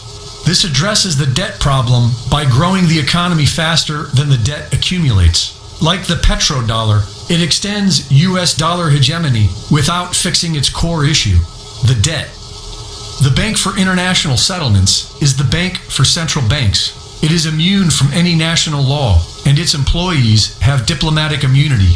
It answers to no government on earth, and every central bank is a member. BRICS only appears to be in opposition to Western banking. It is not. BRICS is aligned with the rest of the world in adopting this new AI digital banking system. But a growing number of analysts agree that this is a temporary fix. After about 10 years, the consumption of resources, the displacement of human workers, and the massive transfer of wealth to the few who own these AI agents makes a fundamental restructuring unavoidable. And yet, the entire world is going along with this plan. The question is, why? As we covered in last week's video, the New World Order, the emerging unipolar world is preparing for a major geological event that is expected to be catastrophic for the United States and beneficial to Russia. In the United States, data centers are being built inland and on elevated land, away from the coastlines. This is where all vital U.S. infrastructure is being moved, and is where billionaires are buying up acres by the millions. China is building their data centers inland and high above sea level, over 1,200 kilometers from their main user bases, who have been complaining about latency and security. China has also built ready-to-occupy ghost cities at high elevation, deep inland, and on geologically stable platforms. And they are now using economic incentives to move its population into these cities and away from the coast. Russia's official government plan explicitly states the opening up of new land for agriculture and easier transportation of goods in the Arctic as positive effects of an expected pole shift. They are spending billions preparing for it. They have passed dozens of new laws aimed at stimulating economic growth and encouraging migration to the Arctic, including free land grants, subsidized mortgages, and other social benefits for those who make the move. Russian scientists have concluded that 13 million square kilometers of currently frozen territory will soon thaw and become the center of Russian civilization and a land of great opportunity. Russia is not frantically building data centers. They are passing homesteading laws and preparing for a windfall of new landmass. The expected catastrophic geological event is the most elegant explanation for all the chaos happening on Earth today. It explains just about everything. The real mystery is this: what exactly is causing it, and how do the most powerful people on Earth know about it? Greg Reese reporting.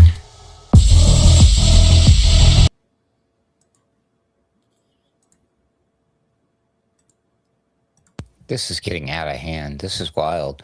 By the way, I want to pat myself on the back. It was well over a year ago. It was back in January, right here. January, I have proof. I brought the receipts. January of 2025, your boy right here on my program, The Daily Ruckus. I was talking about AI agents pretty much before anyone else was like in this space. So I was trying to warn people about that.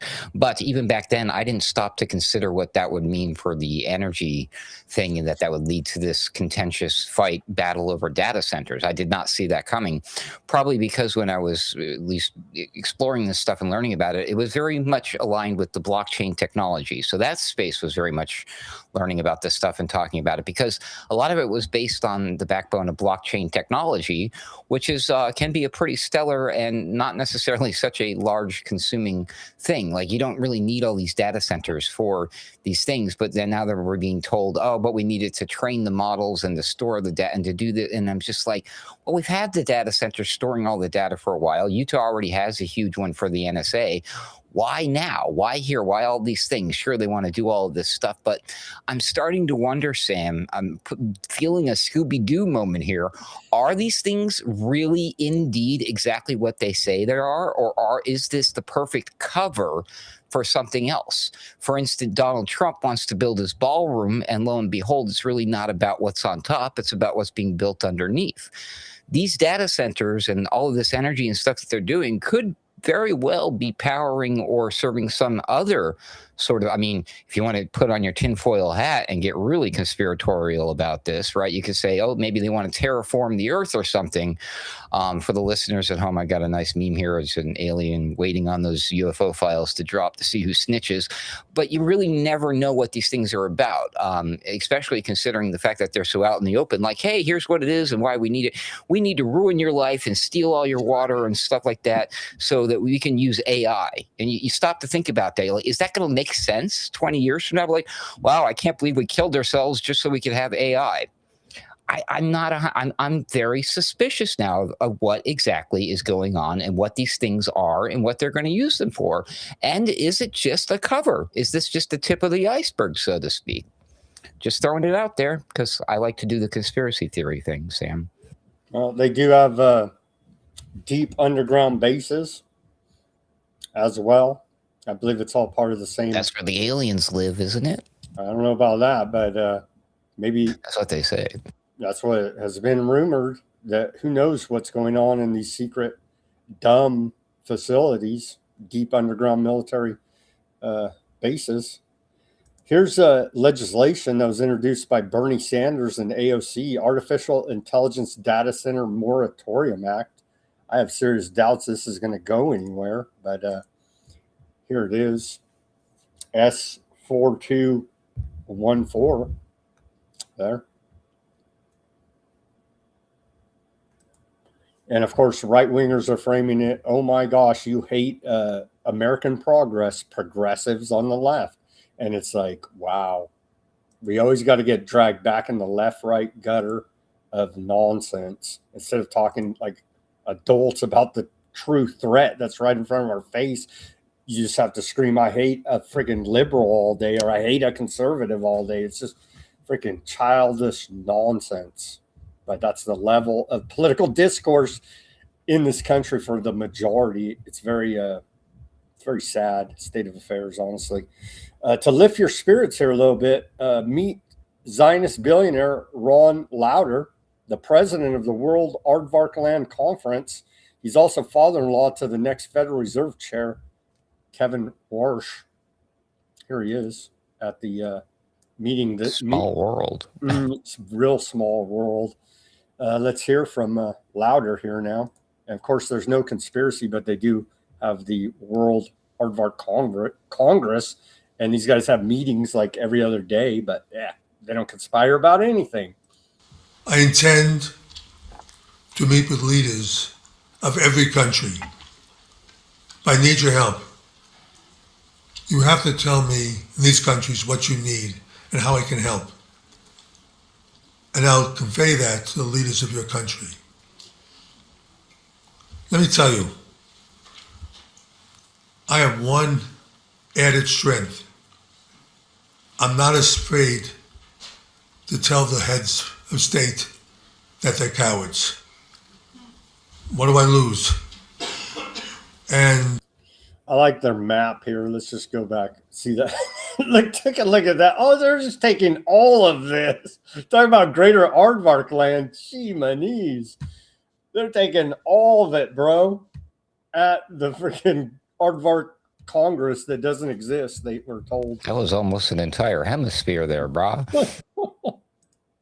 Look, let's take one more look. They're taking it all right there. That's a lot more than Jerusalem, isn't it? Damn, man. Did you look? And they stuck the bottom there into Australia, right?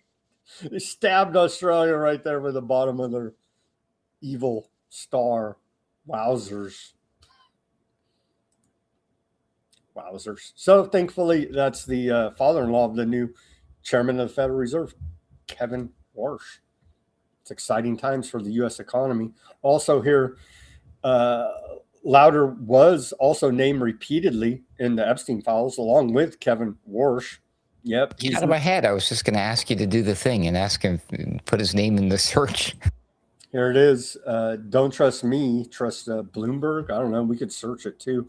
I don't think Bloomberg's lying about this one. Epstein set up LLC for Louder Black to hold $25 million in artwork. So, wowzers. It's good to know these men are in charge of the fiat debt-based monetary system. On to Trump here now. Trump ethics filing reveals thousands of trades tied to U.S. stocks. The purchases included securities linked to Microsoft Meta platforms, Oracle, Broadband, Bank of America, and Goldman Sachs. Trump disclosed a flurry of at least $220 million in financial transactions earlier this year in the securities of major U.S. companies, according to two new financial disclosure forms released earlier today by the U.S. Office of Government Ethics, which is in of itself a conspiracy theory. So take a little. It looks like this is unusual. Unusual Wells on X says Trump bought millions in stocks after the Iran war dip. He also has had unusually large gains. You can see some of his top gains here, and they published this screenshot. So Trump not missing a trick on insider trading here. And so everybody loves to jump up and down. And we've covered Nancy Pelosi's not even up there. I forget even the congressmen, but they're all, a large majority of them are insider trading on inside information and setting policies to move markets. And Trump uses the bully pulpit as president to move markets, as we continue to see. But massive gains here across the board, as you could see on Trump's investments there. But he's just a genius investor, I suppose. Trump bought Dell, right? Remember that? And he pumped Dell. He said, go out and buy Dell. He bought multiple times Dell since February 10th of this year, up to more than $5 million. And on May 8th, Trump pumped Dell by saying, go buy Dell. Wowzers, dude. Wowzers. So, yeah. Trump is pumping stocks. Would that work if we do it? Can we buy stock and then tell everybody to buy it and then we make money? How's this work? If you'll go to jail, but you don't have the world stage as Trump does to cause these massive market fluctuations and game it. But if I did, I wouldn't go to jail. No, you'd still go to jail. Well, Trump's not going to jail. The Trump Justice Department is dropping Biden-era charges against Indian billionaire Gautam Adani after he hired a legal team led by one of Trump's personal lawyers, according to the failing New York Times. According to reports, the lawyer told the DOJ that Adani would invest $10 billion in the U.S. economy and create 15,000 jobs if charges were dropped against them. And charges were dropped against them by the Trump DOJ. What was he charged with? He was charged with, it doesn't even say, illegal. It doesn't even say. He was charges against him by the Biden. This report doesn't even say what the charges were. Yeah, he's been exonerated. Yeah. Good enough for me. It's going to create 15,000 jobs. Grocery prices in the U.S. soared faster in April last month than any month in nearly 4 years, according to ABC. Yeah, I would say firsthand knowledge grocery shopping here. That is indeed the case. I believe we're looking at 25 to 40% price increase since in the price of the majority of groceries since the beginning of the Iran war. And that's just dead reckoning back of the envelope calculations and my own personal experience, clocking prices in my head as I go grocery shopping, Ruckus. It's getting rough out there to even afford to eat. I remember going to the grocery store. That was fun back in the day. The cost of living. Check out this report. Fortune magazine is coming out with some hard-hitting economic doom and gloom, but hey, somebody's got to. Report out of Fortune magazine, they say the cost of living has risen 106% since 2001. That's 25 years. The cost of living has doubled, more than doubled. Almost tripled. Gee, my knees, man. They're killing us over here with this inflation. Oh, there is no inflation in the golden age. I forgot. Excuse me. Trump's tariffs have done significant damage to the U.S. economy, Moody's chief economist said. So he needs to be sanctioned and droned immediately. The U.S. has cleared around 10 Chinese firms to buy NVIDIA's second most powerful AI chip, the H200, but not a single delivery has been made so far, according to a report out of Reuters. Maybe just lie like about the Trump phone. But it turns out Trump phone is being delivered. We'll have that report shortly here.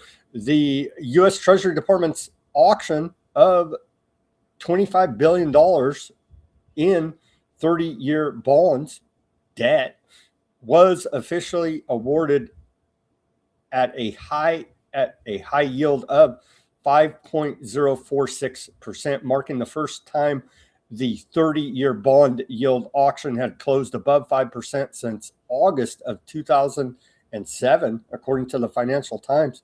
The U.S. government knows that no one wants to buy its debt any longer, and so they're incentivizing it through higher interest rates, as per this most recent Treasury bond auction. Gee, what could possibly go wrong? Nothing. And the fall, hey, Trump's not the dirty con man that likes little children that we thought he was. Yeah, he is. But he did make good on this deal, apparently now because of all this pressure to actually deliver the Trump phone.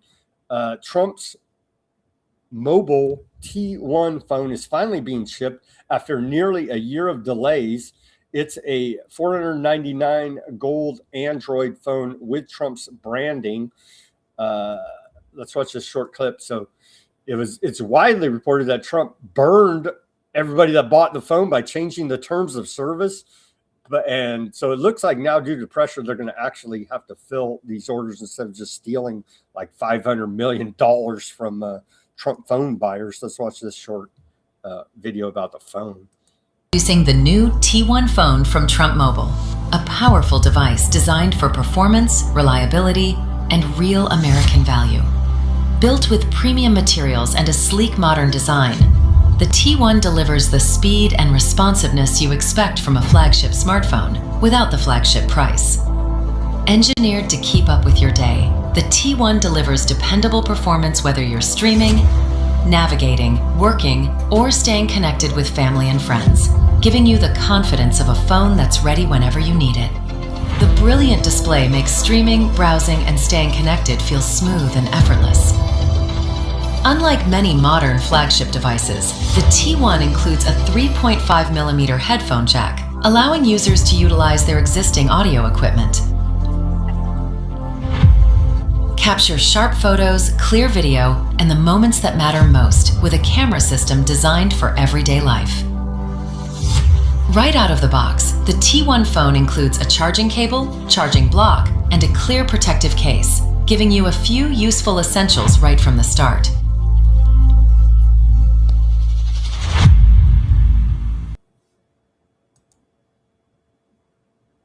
Unbelievable. Did he really call it the T1? I'll wait for the T1000. Thank you very much. You can't make this stuff up. Can't make it up, man. And due to they were going to burn their customers, but due to public pressure, it looks like now they're being forced to actually fill these orders. We'll follow this. Don't you hate it when that happens, Trump?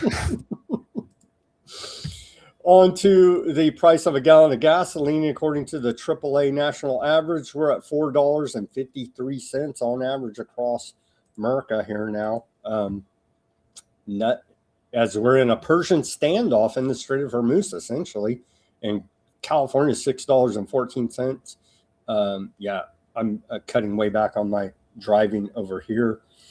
And then this tracker, the Iran War Energy Cost Tracker, out of the Watson School of International and Public Affairs at Brown University. And you could see right here, every day it goes up. Now, U.S. households on average are paying an increased cost for both gasoline and diesel of $301.58. Again, on average number. So take that into mind when looking at this data. But you could see the total cost burden since the start of the war on America here now. And it's ticking away just like interest on the national debt faster than we can see. It's quite a sight to behold there, Ruckus. So you're telling me you were cooked, as the kids would say. No, Tim Cook, actually, I think he stepped down and there's going to be a new CEO of Apple. Yeah, it's not looking good here. But hey, eat a microchip. You know what I mean? So let them eat microchips. Let them eat silicon. I can't. There's too many carbs in those things. Iran said to be allowing Chinese vessels through the Strait of Hormuz. About 30 vessels have crossed the Strait of Hormuz with Iranian authorization since yesterday evening.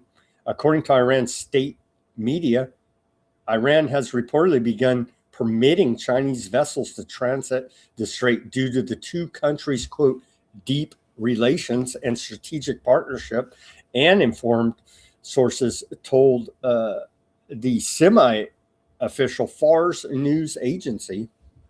So I thought we were partnering with China. I thought we were buddies with China now. I'm confused. No, Iran can't have a nuke. Oh, thanks for reminding me. I almost forgot. Whew. Finally, some good news out of the corrupt America here. A injustice was corrected. I believe an injustice done to Francesca Albanese, the UN Special Rapporteur there, who got hit with sanctions for issuing her report documenting up one side, down the other, the genocide there in Gaza. In one report by Aardvark government, IDF, and another report, the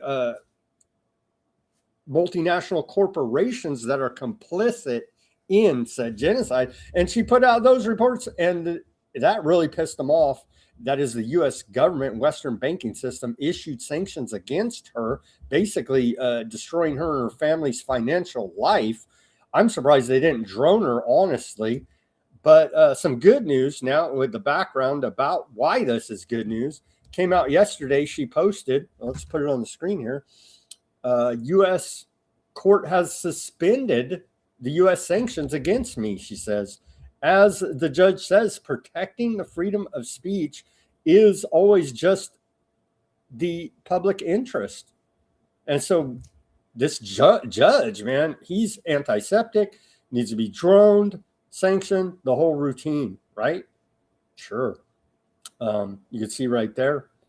And so there's still some sanity here in the U.S. judicial system? No? No, I'll take the win, but why is it couched under free speech? This has nothing to do with free speech. She literally reported facts.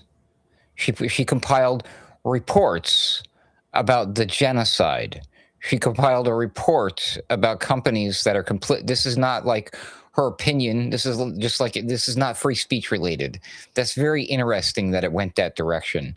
It's also interesting that this does feel like a win, and it is a win. So I'm happy no matter what. Don't get me wrong, but it should have been for it should have been for a different reason, I think. But there was this weird report. I don't know if you covered it, Sam, or if you're going to cover it tonight. I'm sorry, but there's something about how Bibi came out and said he's willing to say, America, we don't need your money anymore, or something like that. That's been going around, and I'm just like, that feels too much like. No, but it came out. ZBS News cut it up. And so that is inaccurate. That's what I thought. Yeah, I thought that whole thing, I didn't trust that for a second. So I'm like, so again, but they do have to give us wins. They have to, the elections are coming up right around the corner now, don't you know? And I believe we're going to probably see a lot more of these little appeasements happening to try to soothe the fractured base. There's a lot of sore MAGA folks out there who might be considering voting a different direction. So they probably got to throw a few wins our way. But I don't know. Again, this is an unexpected win, and this is a good news for her. So I will applaud it no matter what, Sam. How about this? Well, this is good news for Cuba. The CIA director, John Ratcliffe, met with the interior minister in Cuba as Trump, little Marco, and what do you do with the drunken Hakes? That's continued to say Cuba's next to get whacked here now, as it's being reported that Cuba's under a blackout. They've run out of fuel in Cuba here now. And the CIA shows up to say, what's up, dude? You know what I mean? It's like, what? So there's a shadow war or secret war going on right now in Mexico, in Cuba, in Central and South America. Okay, because we're building the greater North America project here now. And so all that is going on. Let's watch this short clip of Cuba. That's crazy. What's worse than hearing somebody come to your door and say, we're from the government and we're here to help? We're from the CIA and we're here to help. There's a short clip out of Al Jazeera reporting on the fuel crisis there due to U.S. siege on fuel going into Cuba.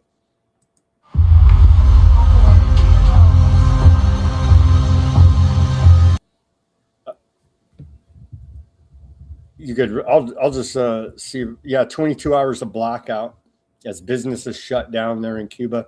Traffic lights fail, public transport halts. See if we can. Que mayormente a los niños que no van a la escuela, porque imagínate tú, hay problema de déficit de petróleo en el país, ¿ves? Entonces eso no está oculto, eso no es mentira. Y entonces la situación es que la economía estaba demasiado en el piso. Entonces no hay inversiones para hacer nada. Y entonces eso es lo que hay. And so U.S. foreign policy here against Cuba, but we've seen it many times now, is they're trying to impoverish the people so badly that they overthrow their government. That didn't work out in Iran. They're trying the same strategy here in Cuba, and it doesn't look like it's working out there either. Because they're trying to overthrow the wrong government. Oh, wait, sorry. Cuba calls on U.S. to lift blockade following aid offer. And so they are twisting Cuba's arm here. Cuba says it has completely run out of diesel and fuel oil, pushing the country into its worst blackout crisis in decades. Many parts of Havana now only get 2 to 4 hours of electricity per day, causing protests, food spoilage, transportation problems, and major disruption to daily life. That is the plan of America. U.S. blockade and closure of the Strait of Hormuz pushes Cuba to total fuel collapse. And then here's what Cuba, the pressure is getting to the Cuban government. Cuba says it is ready to review proposed $100 million aid offer from the United States. And you know that's going to come with a whole bunch of strings attached. They're ready to cry, Uncle Sam. No relation to you, of course, Sam. They are ready to cry uncle, and I don't blame them. But yeah, so maybe we won't see a hard military hot fight with Cuba. Maybe they will. Trump is the master of the deal now, isn't he? Right. We've won the Iranian war. And it's just looking like the Godfather, kind of like, we'll make him a deal he can't refuse kind of stuff going on here. It's straight up gangster capitalism. You always put it. I like the way you put it. It's like take the silver or take the lead, right? That's literally the choice they give you, where there is no choice. Do what we say, or we shoot you in the face and laugh about it and call you a terrorist. So that's the U.S. foreign policy here now regarding Cuba. U.S. aardvark land war on Iran forces Baghdad to seek IMF loan as oil exports collapse. So we're still hurting the people of Iraq, if you can imagine that, we killed a bunch of Iraqis into Iran when it was hot.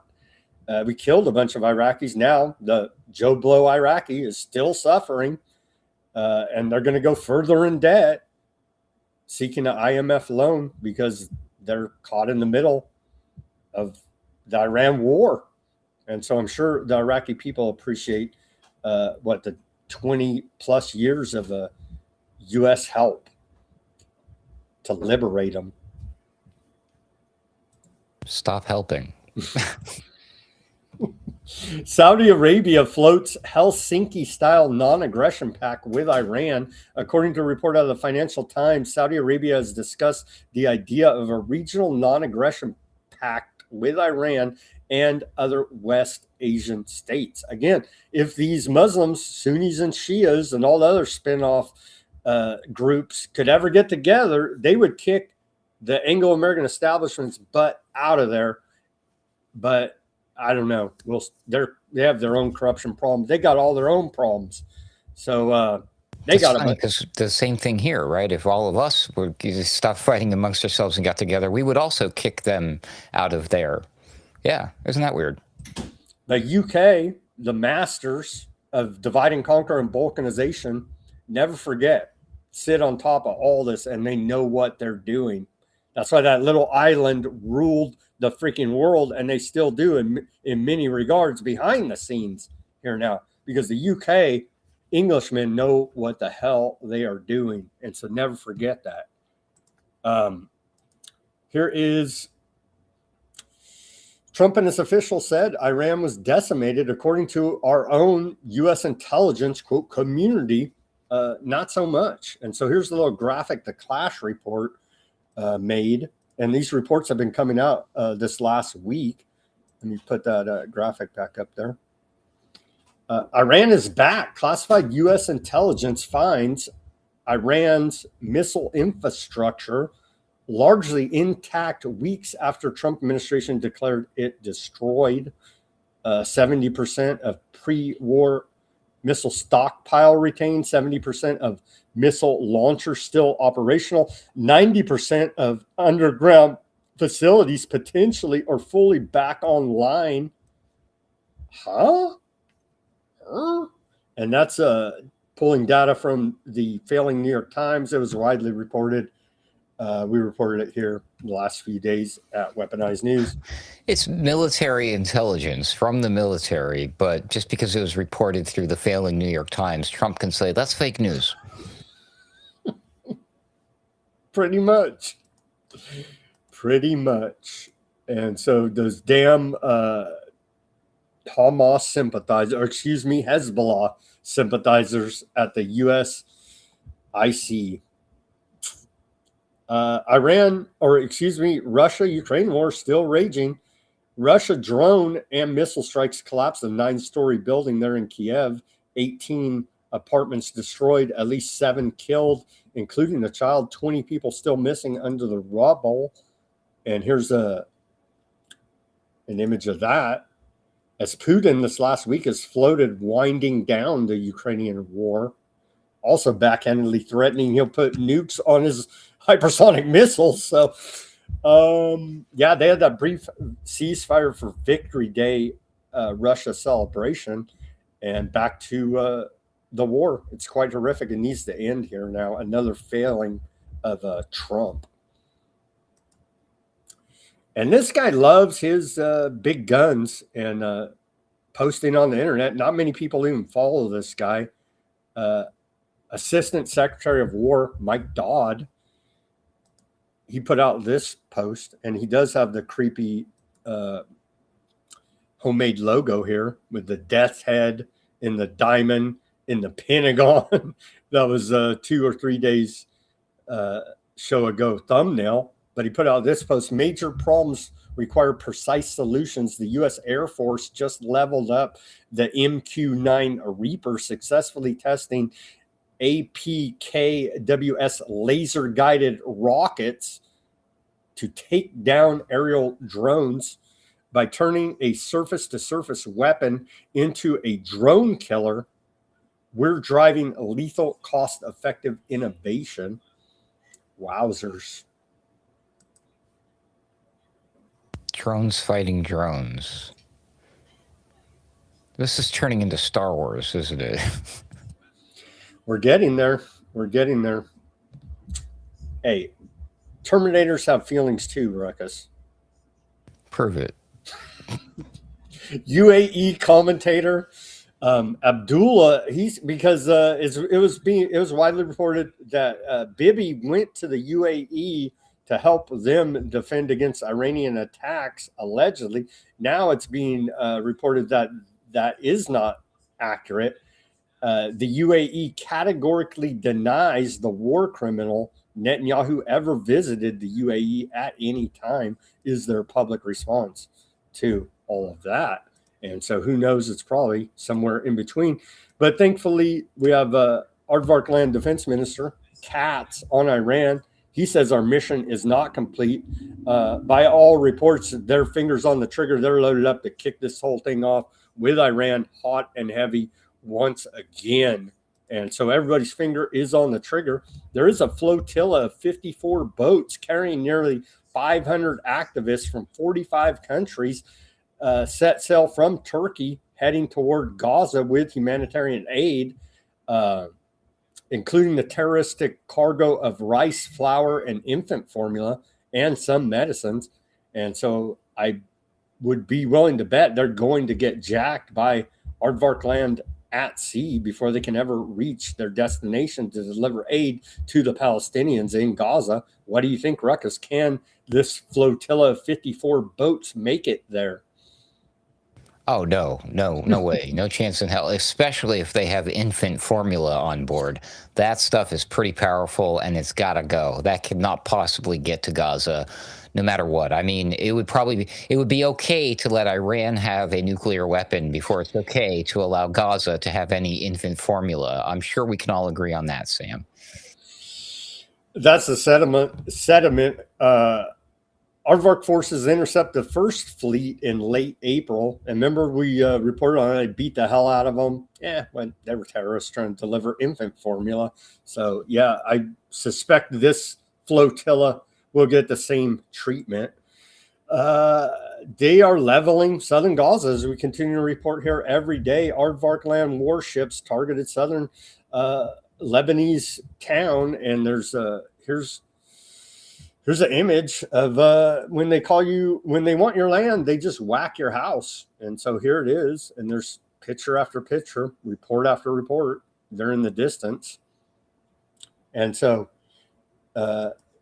it seems like we have a problem of morality. People can't seem to understand it's wrong to steal and to kill and steal people's stuff. That's immoral, but we have a morality problem here in the world, apparently, for the supporters of Zionism.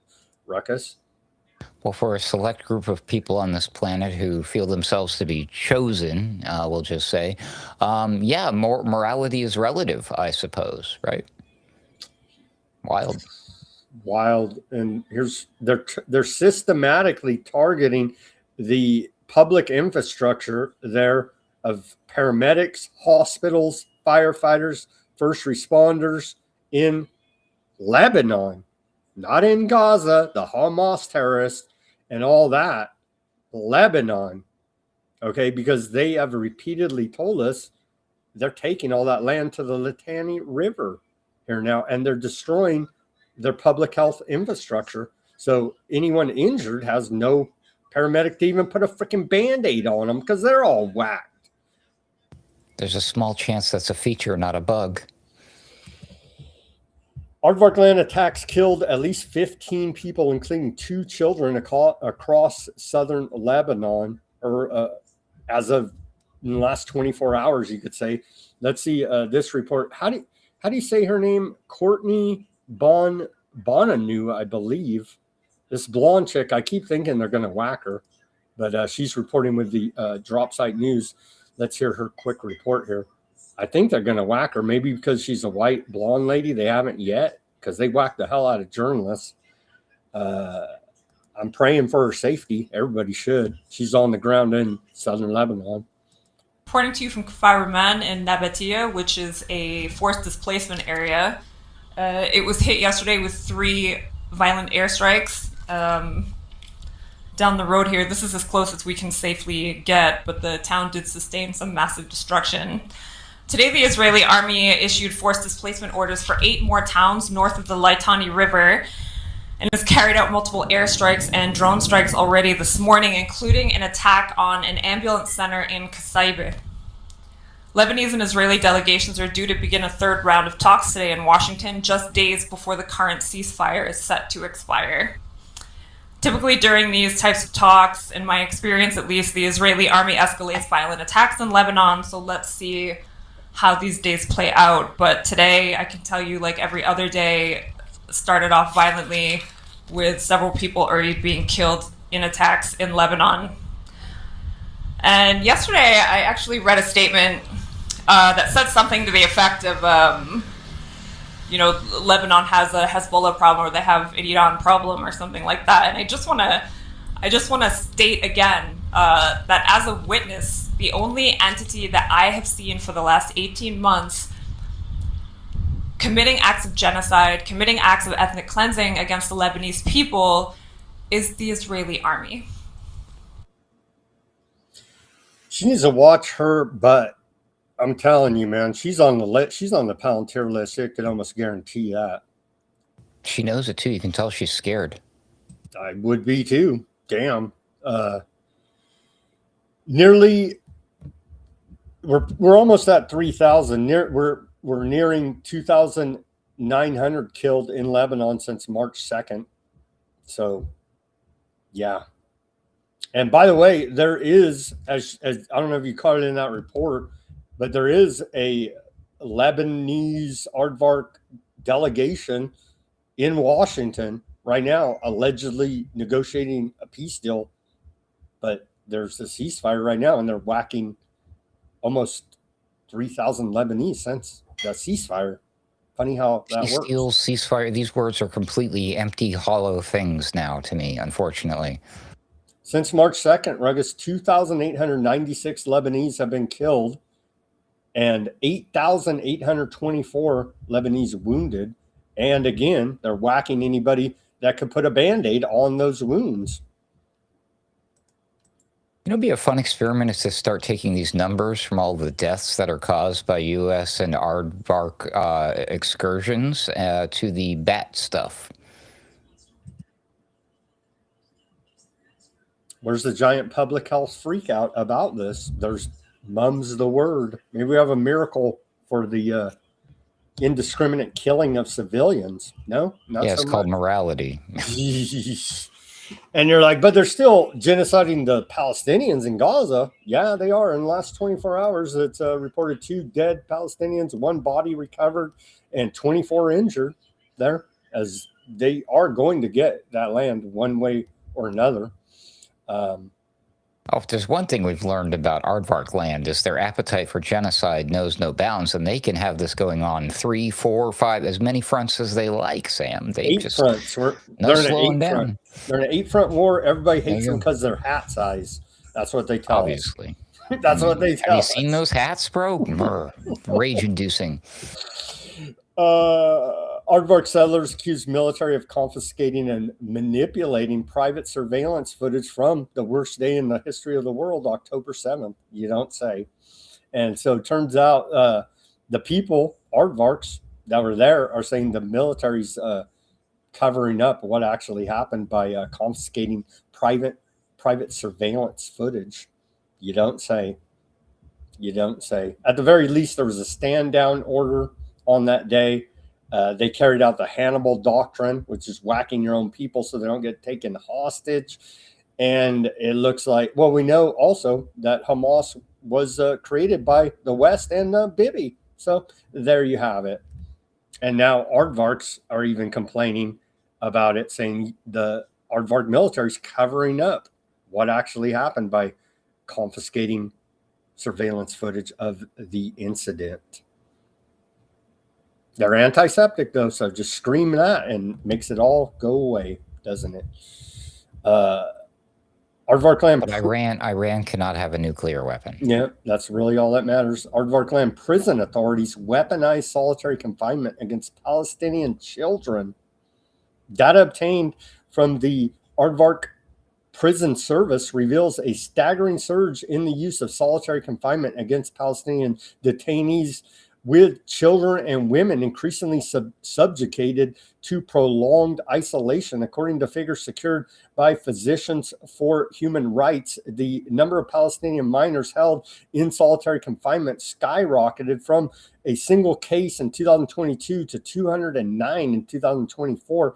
Adult detainees face similar trajectory as figures nearly tripled within the same period, reaching nearly 4,500 individuals trapped in isolation cells as the occupation intensified its crackdown following the events of October 2023. They've weaponized solitary confinement against children and women, Ruckus. Well, they have a much more humane solution now. They can just call them terrorists and they will be hanged. Quick and easy. Here's a report more about the prison dog raping that we've reported. Well, we've reported on it numerous times, but it broke again big yesterday. The U.S. Mockingbird media finally put out a big report. Yes,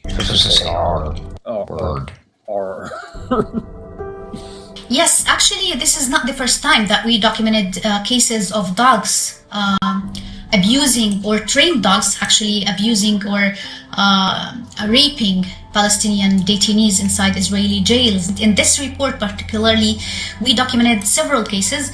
I will just read one of the shocking cases that we documented.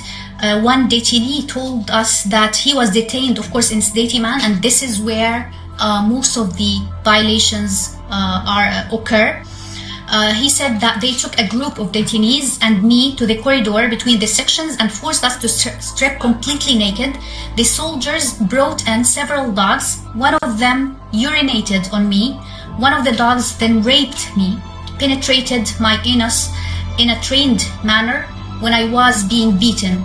This continued for several minutes. I felt profoundly humiliated and violated. Other, of course, men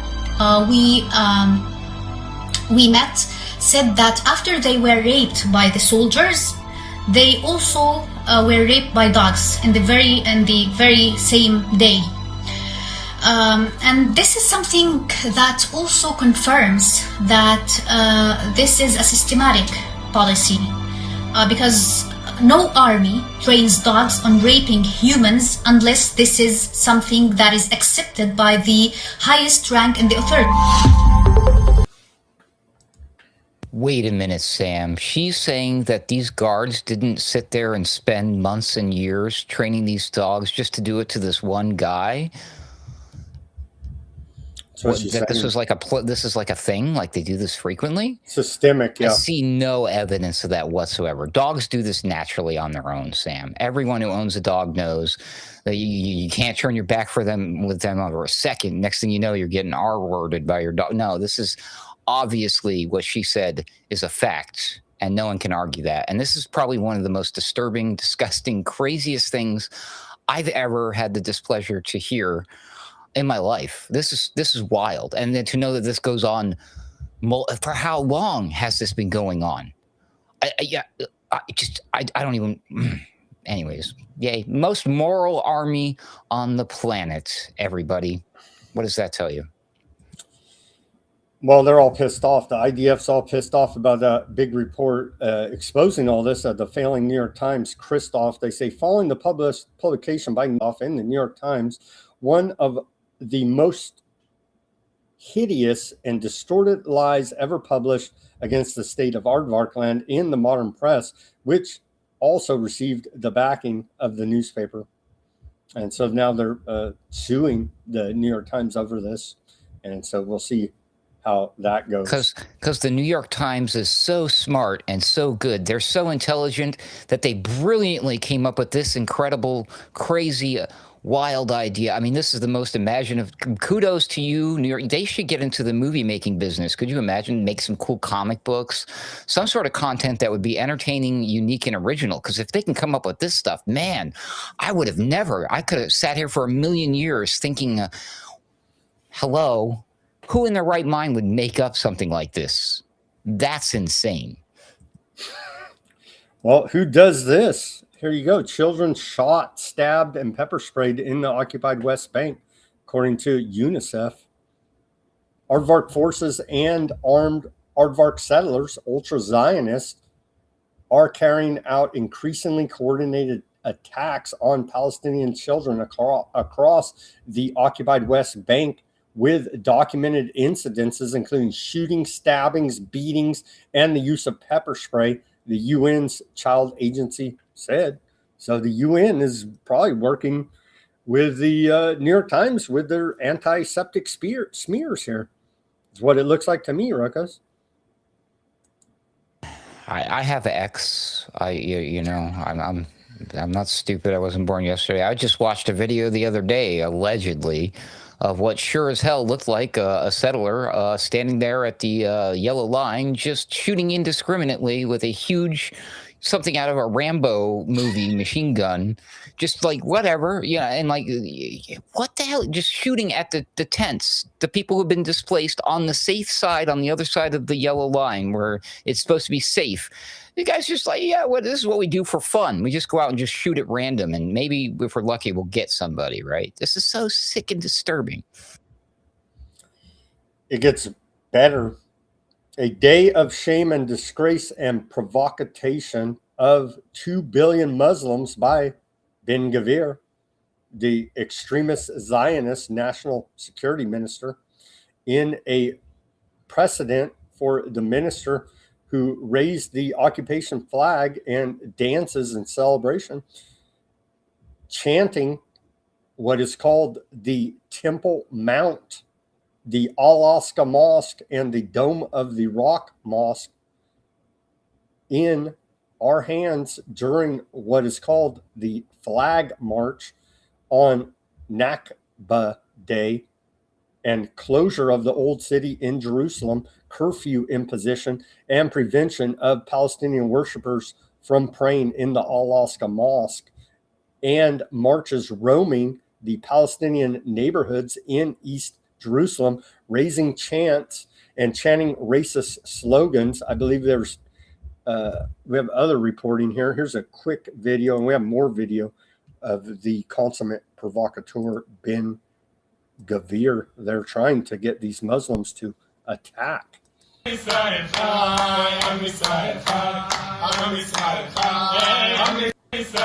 That's in front of the Al-Aqsa Mosque. They're with a heavy police escort, and we have more of the dancing here. Here's another clip here, trying to get a rise out of these Muslims by desecrating their holy site, the Al-Aqsa Mosque there.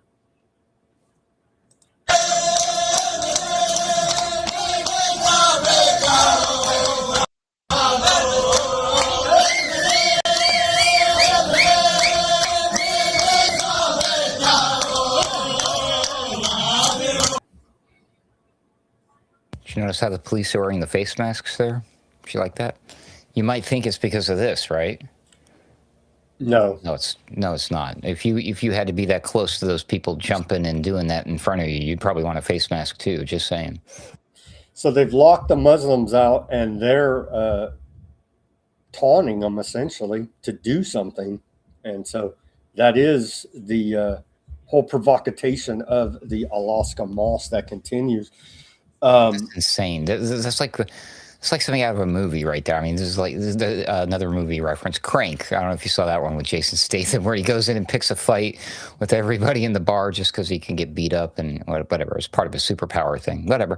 But yeah, who does that kind of stuff? I mean, like, holy moly, this is in your face depravity, immorality, disgusting. Like, just tell me you're racist, superior. I believe I'm better than everybody without telling me. You know what I mean? It's wild. Look at those people.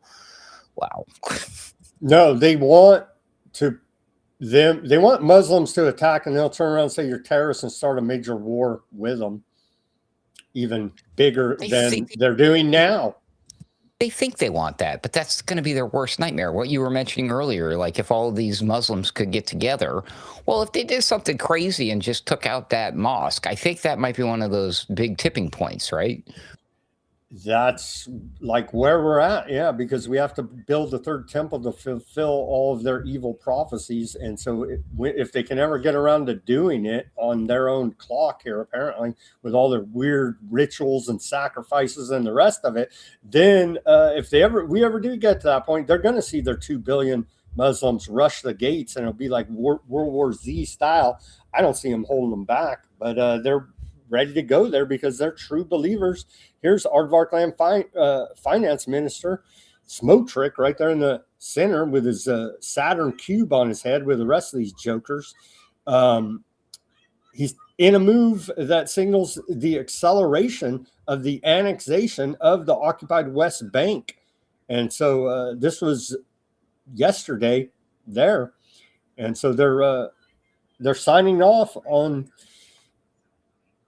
they're taking all of the occupied West Bank, all of Jerusalem. They're taking it all. They've said it many times, many different ways. And here's one more provocation on that path. So today was, they call it Jerusalem Day there in Aardvarkland.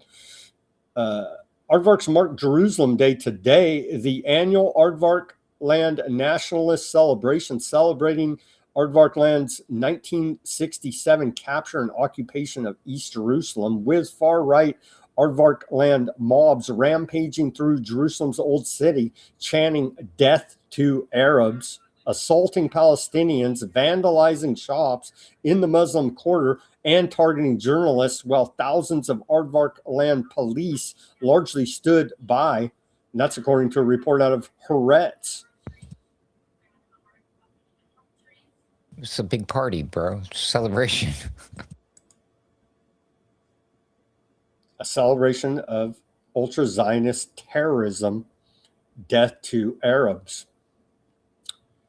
A little more from Smotrich.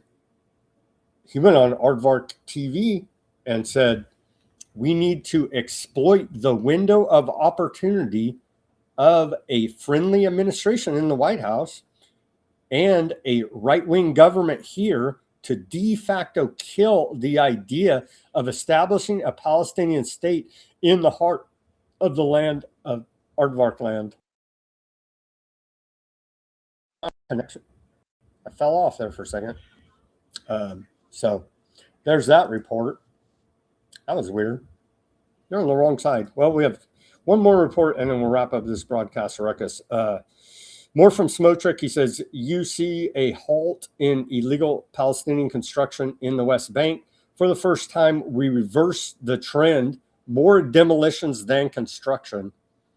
And so he's proudly bragging on channel 14 here, Aardvark channel, that there's more demolitions than construction.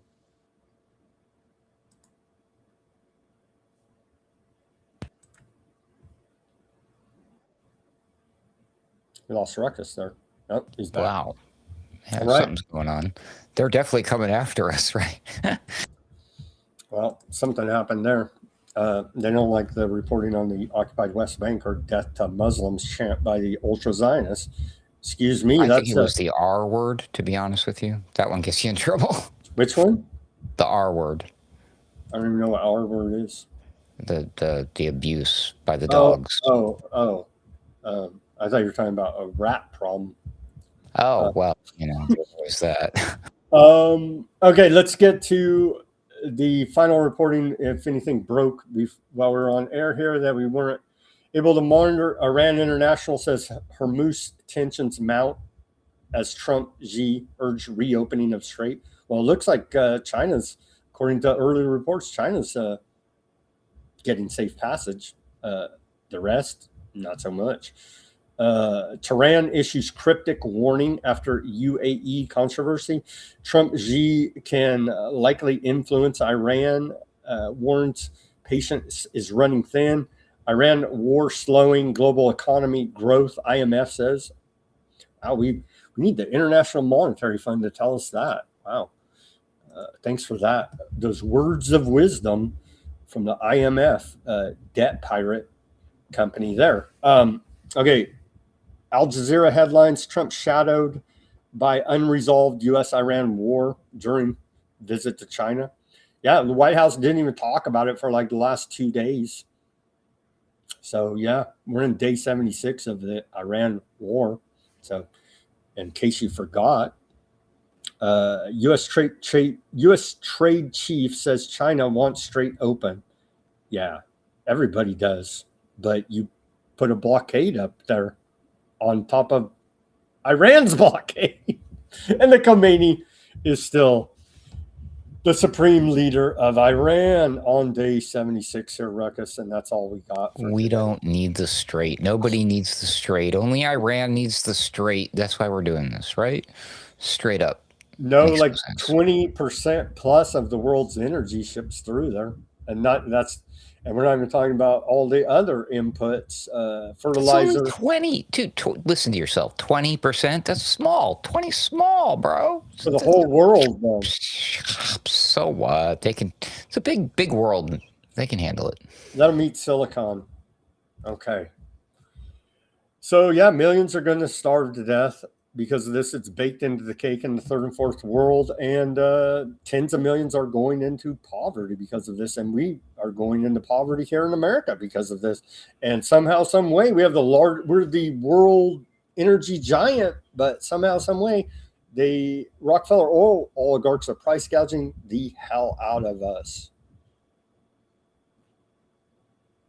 But as long as Iran doesn't get a nuke, it's all worth it, according to Trump. And I trust that Iran will not get a nuke because I trust in President Trump. As you should. Let's go to the Odysee channel now. Shout out to Danger Huffman, John, over there in the chat, keeping it lively. Let's see here. Let's see. John says 2 days ago, an article appeared in Substack claiming that 36 doctors authorized a letter to Johnson in which they espoused the collective opinion that Trump is suffering from dementia and should be removed from office. I expect those doctors will get the whistleblower treatment or worse. Yeah. He doesn't look like he's suffering from dementia. It looks like we're suffering from his dementia. Good point.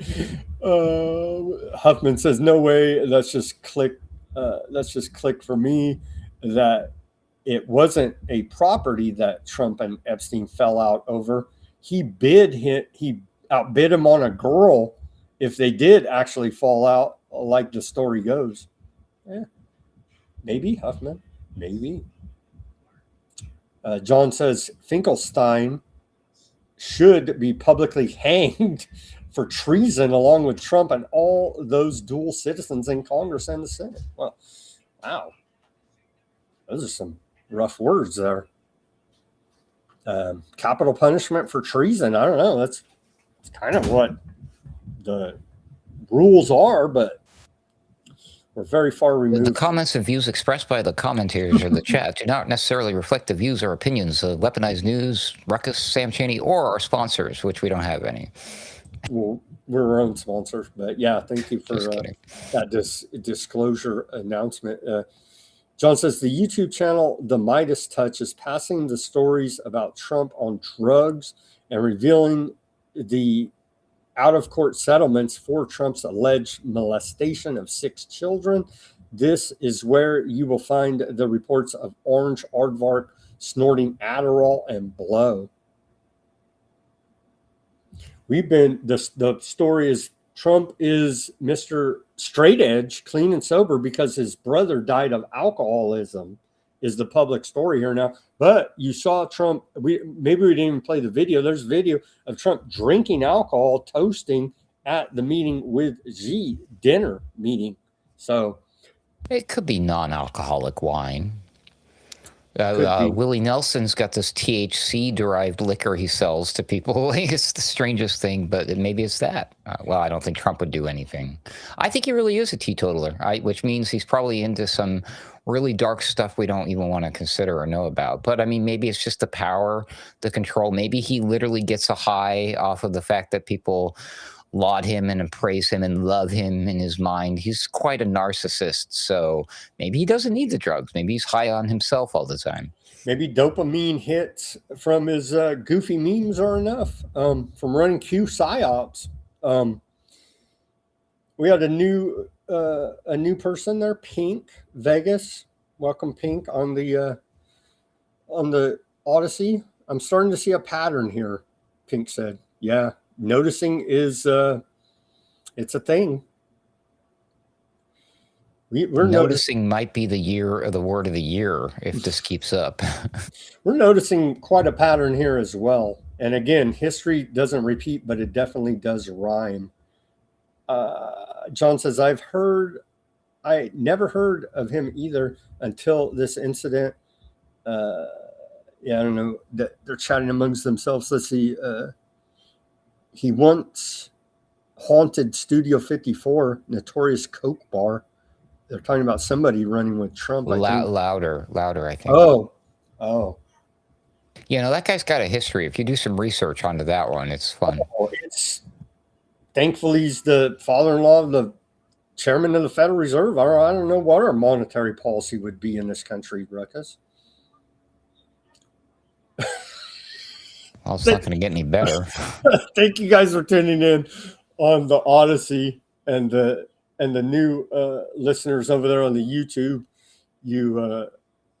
It takes a minute, I guess, to get used to our channel because we're not following any talking points from as the majority of your rest of your media out there is.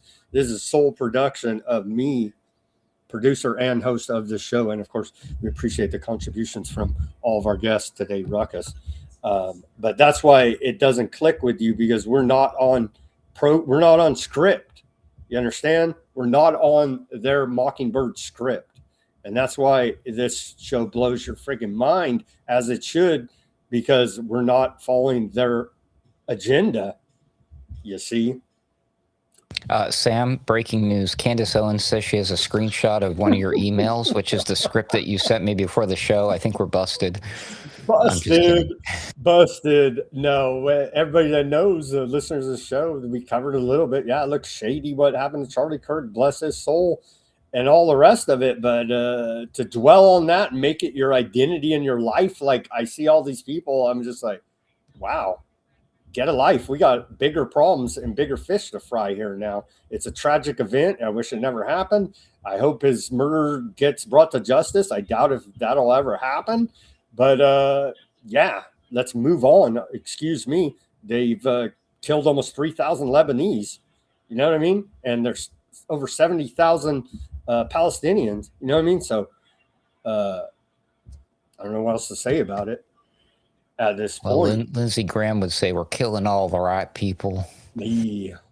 When even neocon warmonger John Bolton is bad talking Trump, and when Trump's doing everything that he wants, he has fulfilled John Bolton's wildest wet dreams of attacking Iran, but yet he's still out there bad mouthing him. That should tell you something right there. You know what I mean? Thank you, Deep there. He said, great show, Sam and Ruckus. Much appreciated. Well, we appreciate you guys tuning in here. Thank you, everybody, for chatting it up on the Odysee.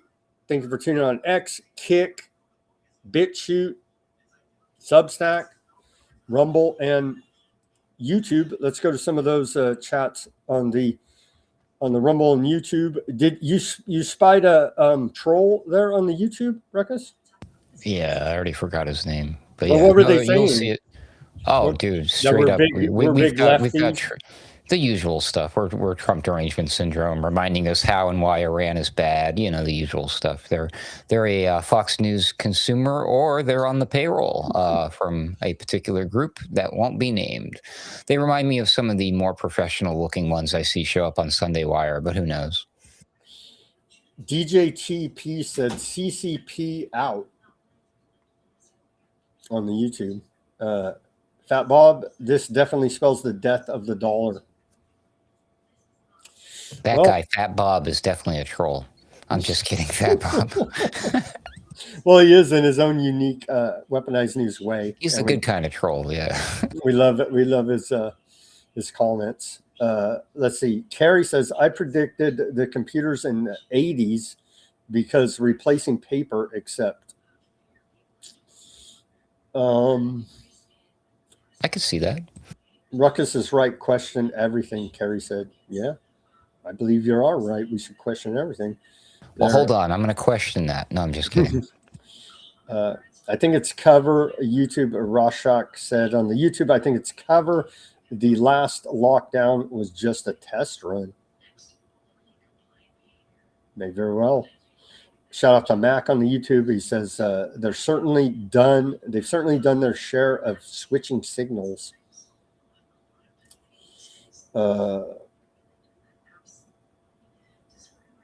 Mac says yesterday's moral majority are latter-day Botstein Islanders.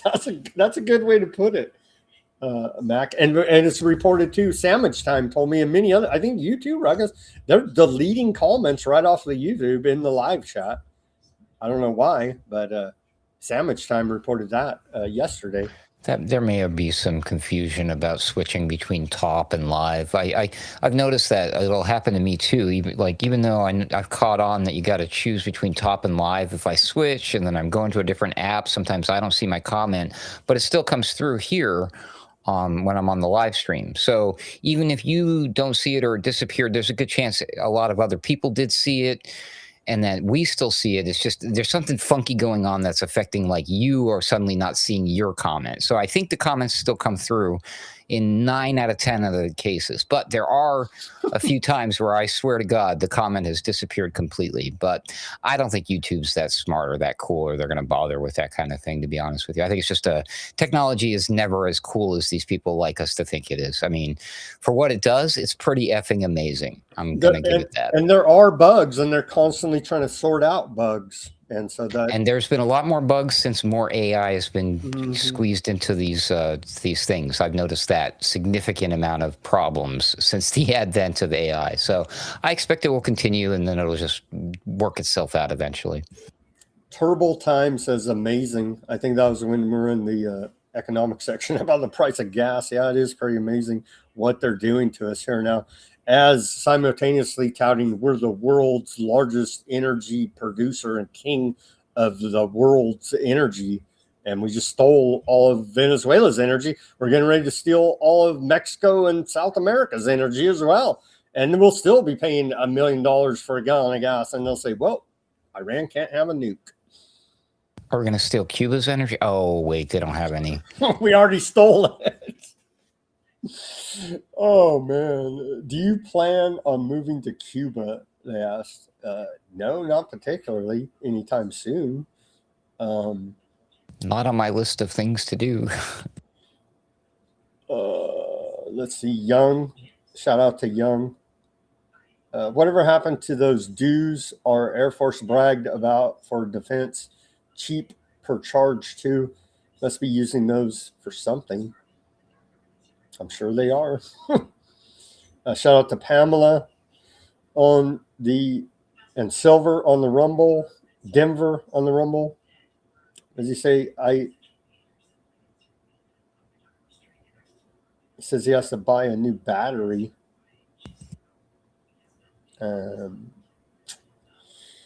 Yeah, Silver, we know. We know, Silver, we know. We can't read his comments on there. We know, Silver, we know and concur there with you. Let's see, A-Dub on the YouTube says it's sickening, white phosphorus. Yeah, they're using white phosphorus on the Lebanese. It's a straight-up war crime. Depop plan going well, A-Dub says. Yeah. They're using young Monuro. Satan's freaks, Jan says. Hard to argue they're not. In this satanic inversion of reality they've laid upon us here now. Pretty sure dues are being utilized on Iran and Lebanon. It's come out in some that I forget the name of that one bomb that literally just disintegrates everything, so you can't even recover a body because it disintegrates your body. There's literally nothing left. I forget the name of it, but they're definitely using those bombs that are crazy powerful, disintegrate to where there's nothing left.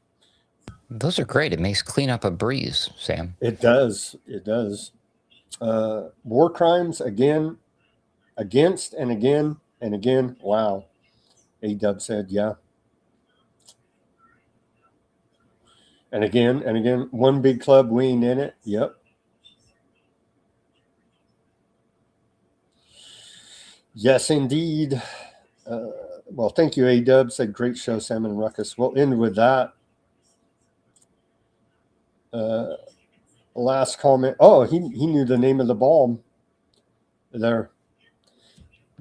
Thermobaric. Yep, that's the one. And it literally vaporizes everything, right? And so that's why we'll never even get the true body count, because they vaporized a bunch of people and act like they never even existed. And we can't prove they did because they're freaking vaporized. Yep. Thermobaric. There you go. Thank you guys. 3,500 degrees. Yeah. Vaporizes everything in the vicinity. Amazing. All right. Any final words, Ruckus, before we sign off on this Thursday edition of Weaponized News?